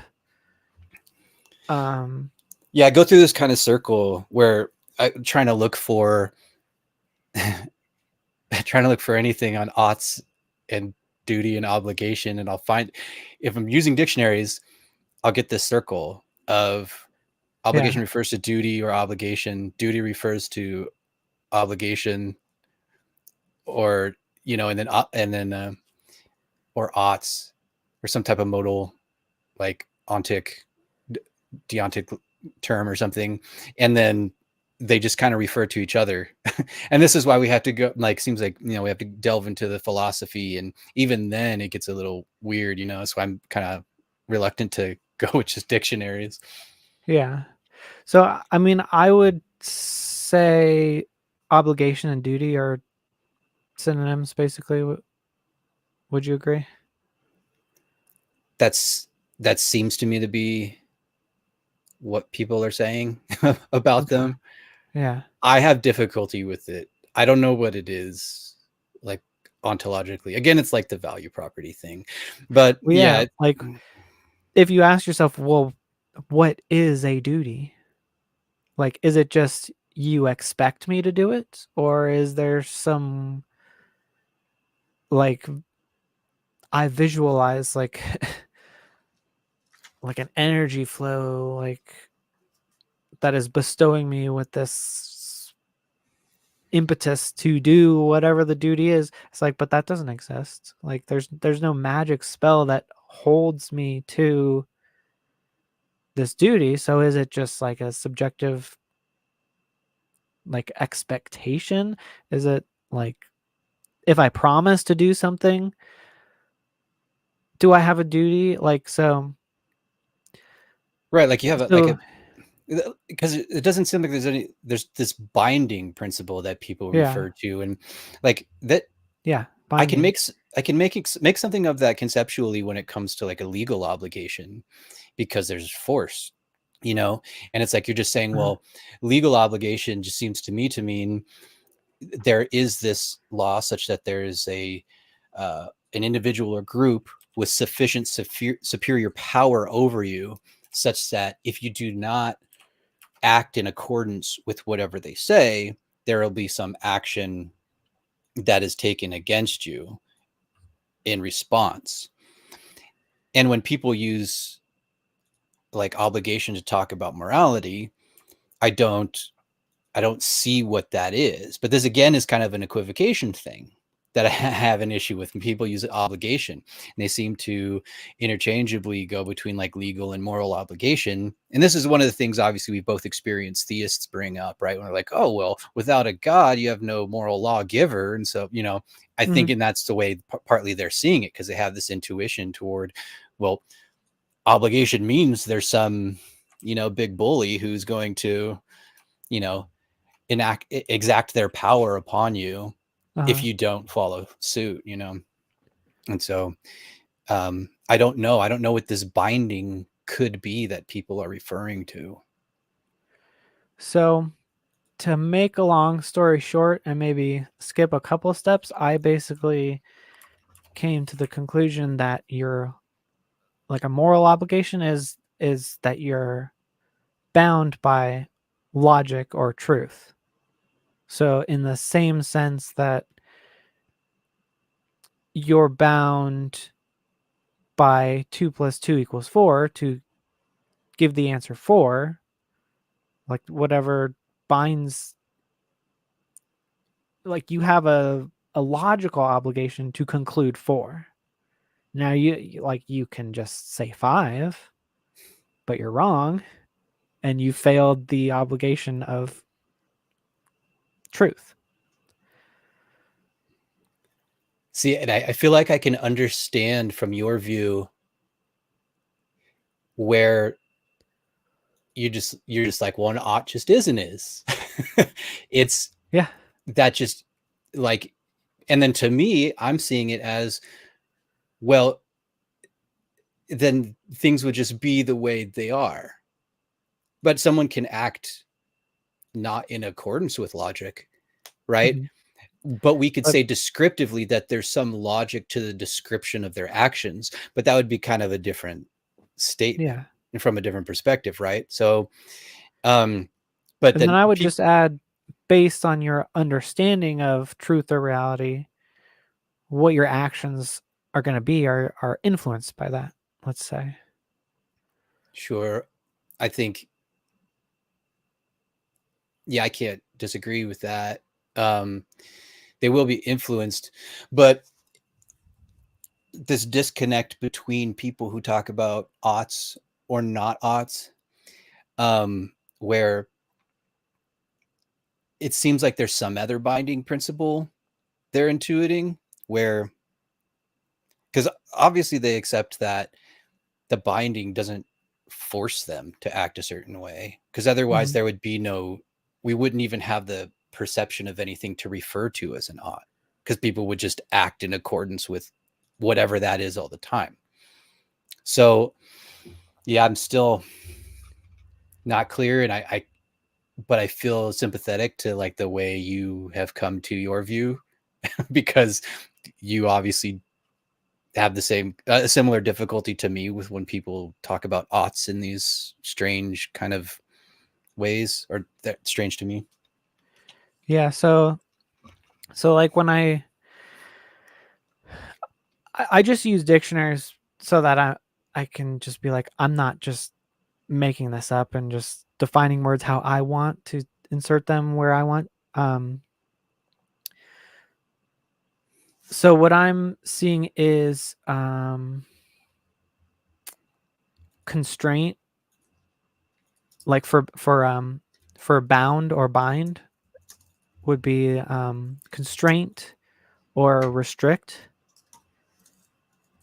And so I think that perfectly describes the the relationship that we have with like logic or truth in terms of uh, you could go as simple as math, but I would apply that also to moral action.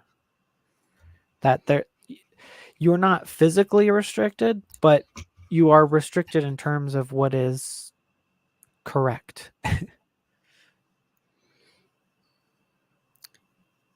But you can still do what you would say are incorrect things, Mm-hmm. or someone could Same still same do it. as with math, as you can just say 2 plus 2 equals 5. So they're not. I mean, then so someone's not restricted in action Mm-hmm. of doing a certain thing. But you're Um, restricted in the sense that you're incorrect. You can't say 5 and be correct. So that there's a restriction or a constraint there.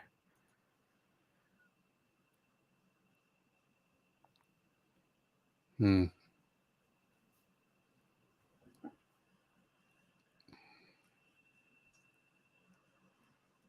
Okay, I'll have to think about that more and see if that helps me understand how other people are using it.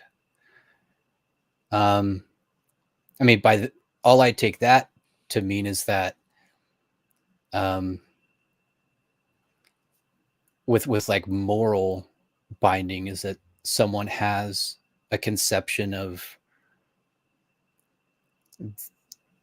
the way they see things or the way they want things to be or the way they feel it would be better for things to be, and that if somebody has an obligation to that, what that means is that simply if they act out of accordance with it, they are just acting out of accordance with it.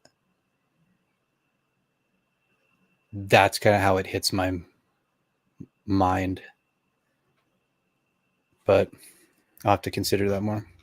Yeah, I mean, I would just say it's like morality is a logical pursuit, so um, it you would be out of accordance with truth or correctness if you were acting immorally. Ultimately, Yeah, you've okay. So I have heard you say this before. Morality, or something akin to that. Morality is a logical pursuit. And because from your view, it's this quantity of functions or quantity and variety of functions, and there is a fact about what has more variety of functions, possible worlds which could yeah, have, which and to is be I'm struggling with that too. yeah, to be clear, like I would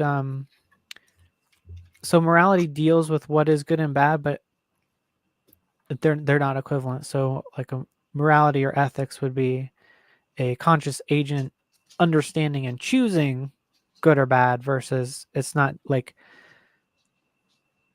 a landslide isn't immoral, but it is bad. I think that's a pretty standard conception of it. But just to be clear, Well, depending on your view. yeah. Um, I don't want to get into that though. Um, okay. I mean, I think I understand your view pretty well. Now, it's and that's interesting because it seems like many people see a distinction between logic and morality. Um, but there is some aspect to it, like of relation, like you brought up before. You know, I th- I can see that the concept of morality would be contingent on some logical framework because obviously there's a distinction between particulars and identities, and um, so a non-contradiction type of thing, and that would be necessary to distinguish between states. So I can see a relationship there, but just like I would see a relationship to anything else. um, but yeah, for me again, it's just about the language thing. I could see a sort of fictionalist use for moral language, but I again I just see it as I don't know, a burden, uh more inaccuracy potential. um I mean, yeah, I yeah. understand the concern. But I guess I just don't know a better way to communicate other than every time having to unpack everything that we've said so far. Whereas I guess my goal would be to have more of these conversations and then people understand what I mean. And then the next time I say it, they just understand. That's what I'm talking about. Um, Well, I think, and it could be a framing thing. It could just be the way yeah. we're talking about it, where you're inclined to say without unpacking everything that we just went through. And I don't think we would have to unpack everything we just went through. Yeah, no. I mean, Yeah. right, like we could even role play right now and say, okay, let's try on different Like, let's try on different sentences. Let's try on like how we would say this. How would we use your view, or coming from your view? How would we form a sentence where we didn't use normative language, and we just said something of, like what you would explain if you had to unpack it anyway, because the person didn't know what you meant by good, and how you could paraphrase it or curtail it in such a way, but it would still capture what you mean. Like, oh, well, that decreases the function of that thing, or Yeah, true. that decreases the variety of functions, in the universe. Um, I just think it's a little more awkward. Like like but what makes it he's awkward? really good at baseball would transform into that is a very functionally successful player of the game. Like Sure, yeah, but why is it awkward? What is awkward about that? Right? I don't know, just Well, I think we can. convention, I guess. Yeah, like the way that we've come to communicate with each other, typically in Mm, just the informal language that we just go about slanging out to each other all the time, right? That we're just used to. Um, it's different, but same like with this conversation. Like we both are, into this stuff. Eh, Well, probably most of the people we know aren't, except for the yep. people who we talk to about it, right? Yeah. And so it's already That's kind of weird to talk about these things with those people by yeah, after I convention. had this outlet, my family was significantly less annoyed with me talking about Yeah, this stuff, picking fights with them. yeah, for sure. Yeah. But my point being that, is it, given some of the things you said, like arguing and discussion is good, um, is it better under your view to concede to convention, um, and to just use language that other people are using in different ways, instead of, you know, using more specific descriptive language that maybe might take a little bit longer, but and maybe make a socially awkward thing because it's different than what people are used to? It Mhm. would Could that be described as good, doing that instead? Sometimes it's best to be pedantic. Sometimes it's or let's do sometimes it's more functional to be pedantic. Sometimes it's more functional to kind of um use shortcuts or use what word best Maintain communicates the idea. I maintains a just social I cohesion. Yeah, I said best, which is a form of good. Um yeah, social cohesion, people, having, feeling awkward hearing like things put in pedantic ways. Um and there like I have these discussions with about like language itself, I guess. Okay, so it comes up a lot with the pronoun debate, and it's like, well, some words just don't have a function because they don't communicate anything to anyone else except just you. And so, like, this is why people use certain words for certain things because it has a more widely understood meaning.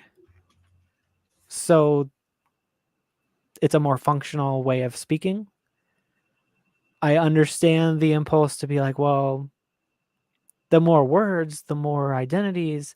And it's like, well, then that's just going to cause confusion.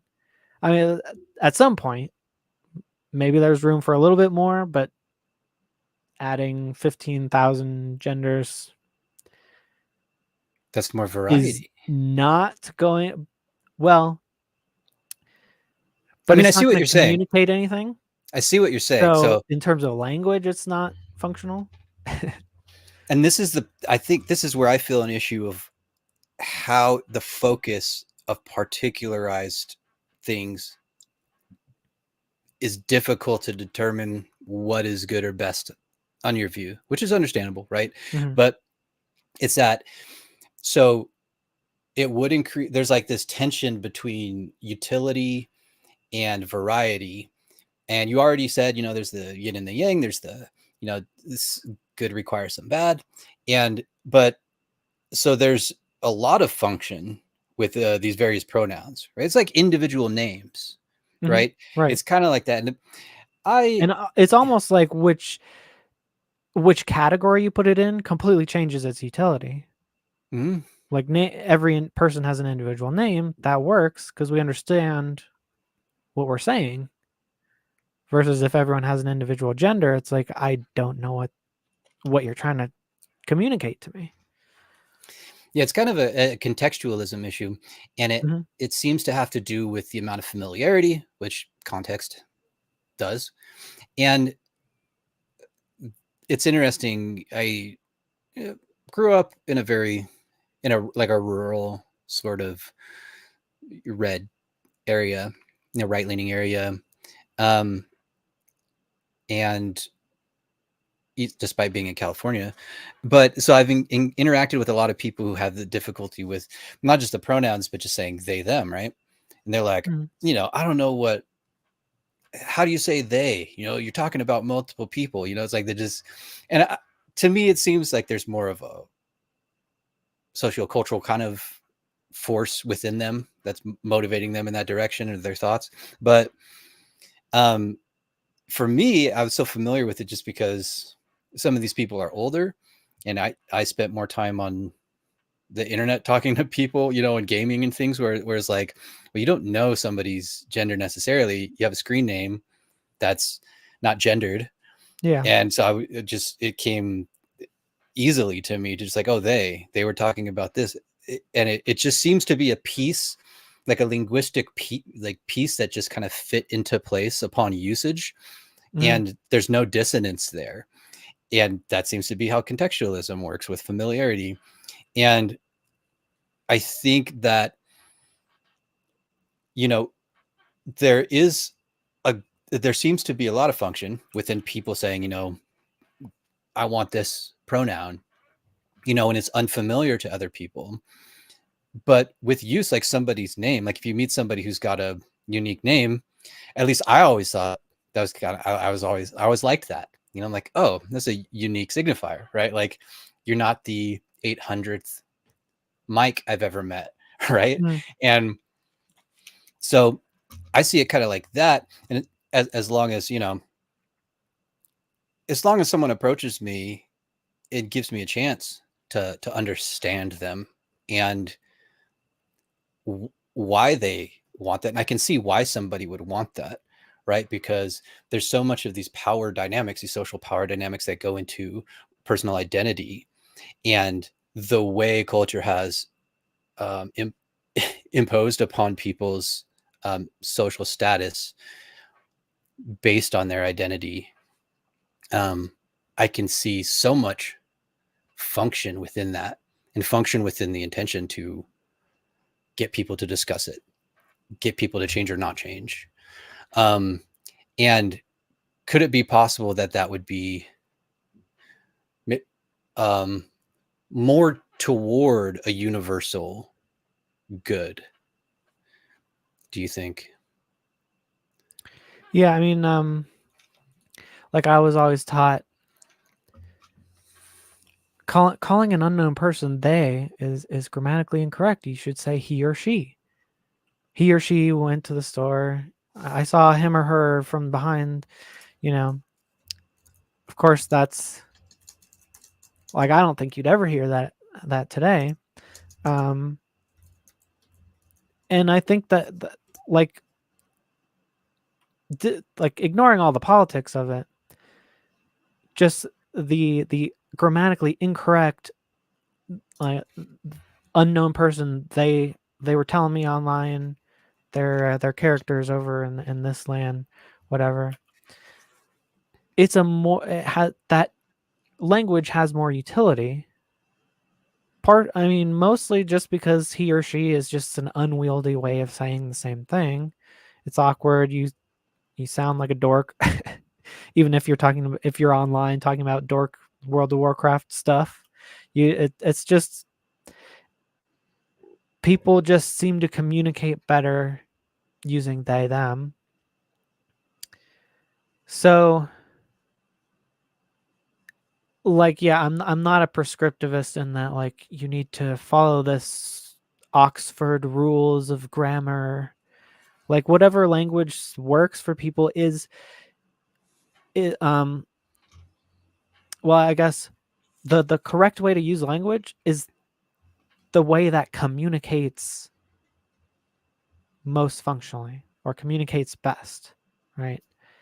So, You could have just said most functionally. yeah. Well, I'm trying to I know, I know. draw the parallel. I gotcha. Um,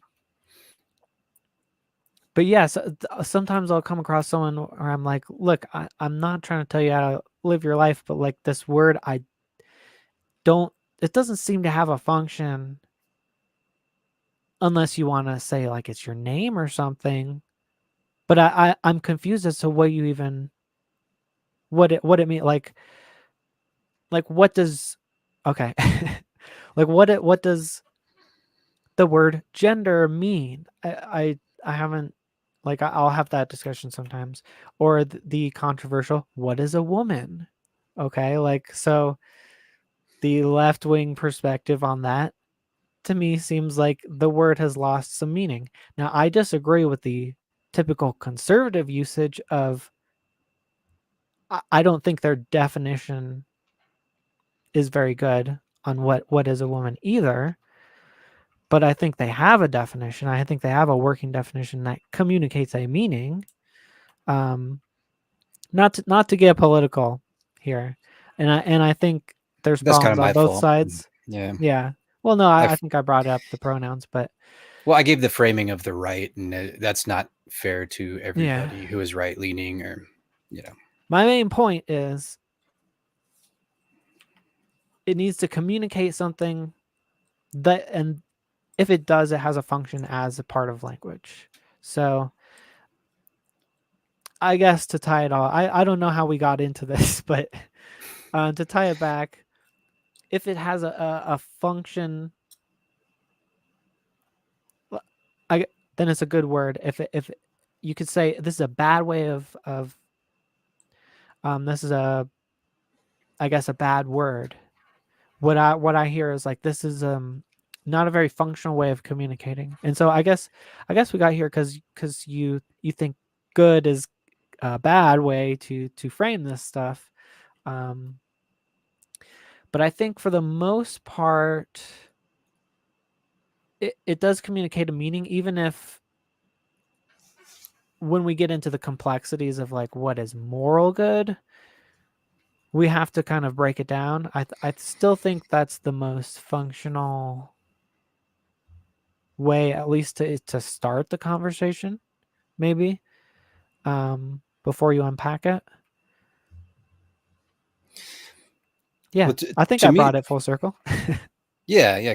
I mean, to me, this kind of teases out this idea of functions in particular cases and how to create a chain or some connection up to a universal, because we we keep coming back to these examples of like, in this case there's this function, in this case there is this function, but in this case it causes this, which seems like dysfunction, and it's hard to arbitrate between what is really better, because we're still kind of like focused in these specific areas of Yeah. particulars, Well, well, it's this is good but it's also bad, but it's also good, but this other you're never thing. gonna like. I don't believe in the perfect. I guess. I mean, I don't want to make an absolute statement, but perfect is kind of too much. I think everything's gonna have a little bit of good, a little bit of bad, and you're looking for the balance point where, Right, like, it's just hard to say if it to be try to be clear, it's just hard for me to say if it, like, is it really good? yeah, what's the most net good, I think, Yeah, is what I would say. because we keep going back to these examples, and it's like, well, that has function. Mm-hmm. Of course, it has function, right? Because you even say like the dead tree has function. Yeah. And so as we get to these more kind of gray area cases where it's it's really difficult, you can just frame it simultaneously as good and bad, or Yeah. good Well, and its opposite being good. but that's where I get like the co-function is like, well, there's other things that are also have goodness properties in them.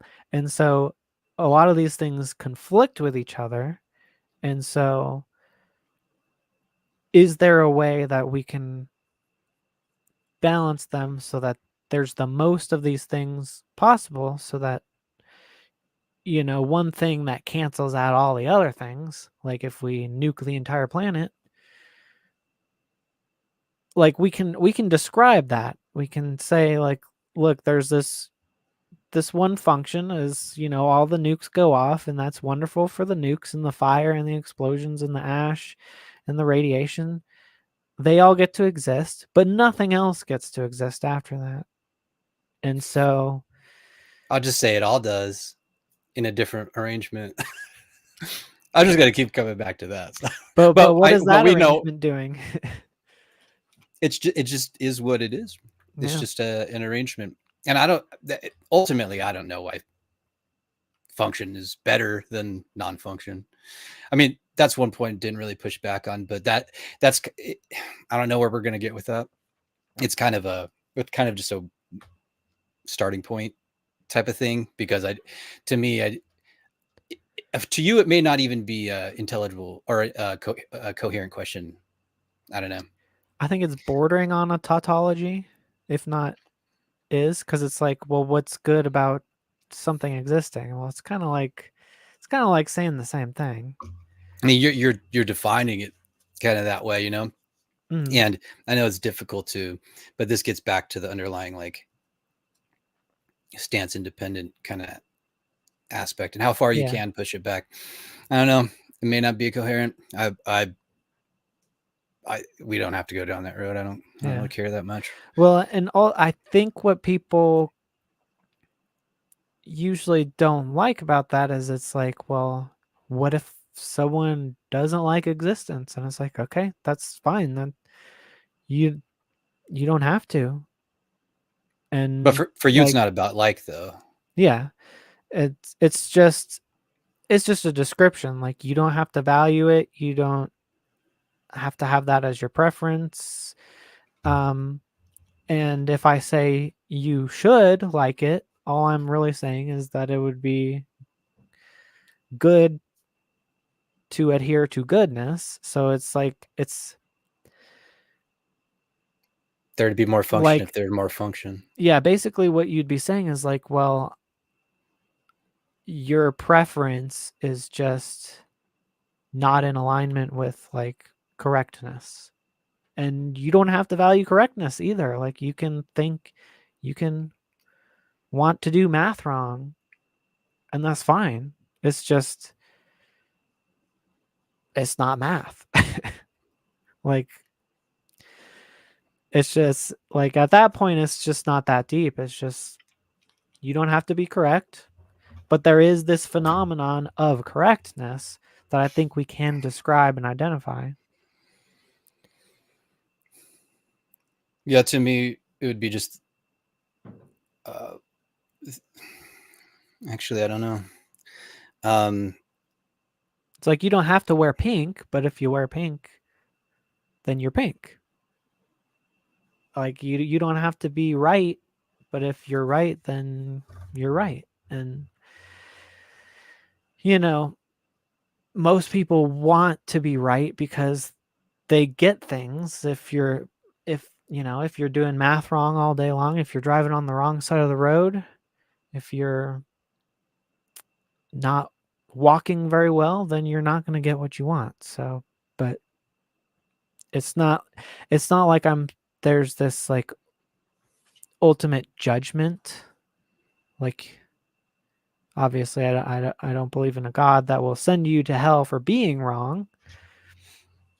It's just a phenomenon that can be described, and you can personally value it or not. Yep. That's what I think it comes back to. Um, And I as can't, you, yeah, like I can't compel you to prefer something that you just don't prefer. But I can describe that things exist and they do things and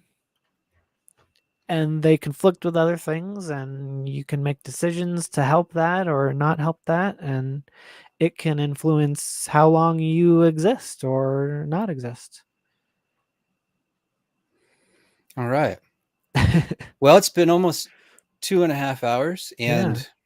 and I'm feeling less capable of providing you with directions to go here. So, um, I would like to go unless you had anything else.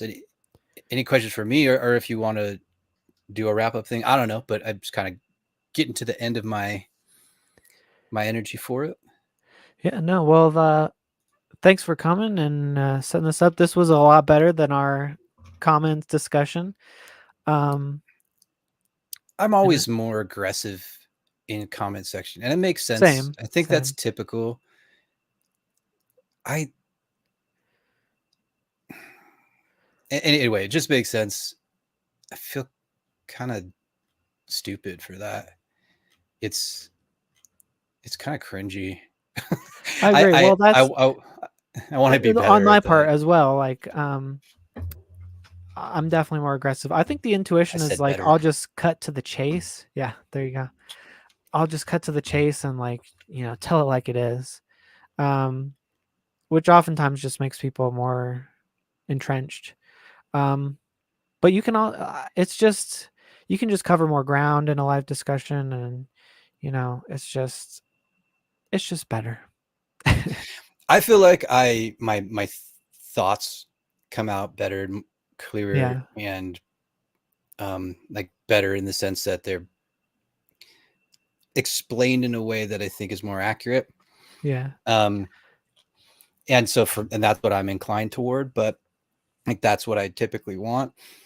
But it's also colder. Um, yeah. like that's all right. Trade offs, yin and Yep, yang, yep. Trade-offs. different Um, functions. Um, but yeah, but that's yeah, that's that's why I try to reach out to people and have these discussions, because I don't like being an asshole in the comments, even though it's inevitable. But depending well, on the mood or the day, I guess. But sure, sure. Well, thanks for having me. I really enjoyed the yeah, yeah, discussion with you.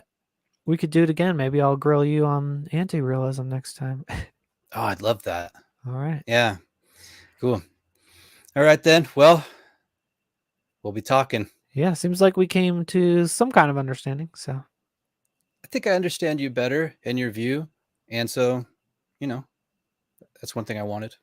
yeah, Cool. and I enjoy getting grilled because it helps me improve. So Well, I'm trying to do something that's not quite as much of a grilling these days. I had a debate with a vegan activist a few months back on a video, and I got really angry. Like I called him a moron, and like I was just like, oh, that was I I don't think I accomplished what I set out to accomplish with that. That is just not a way I think is effective at an exchange of ideas from one mind to another in the way I want it to be. So mhm. this was good though. I like this. Um, good. That was There it good. is again. Very good. Very The norm effective. the normativity is ingrained so hard in me. Yeah. All right. Well, um, all right then. I'm gonna sign off now. All right. Thanks. Good chatting. We'll see you. Yeah. There you go, folks. All right. I don't know why I look so red today. I guess it's just the lighting. Anyway, I hope you guys had a good time. Learned some things. I am the teacher of the things, and there you go. I don't know how to end this, so I'm just gonna press the button and then eventually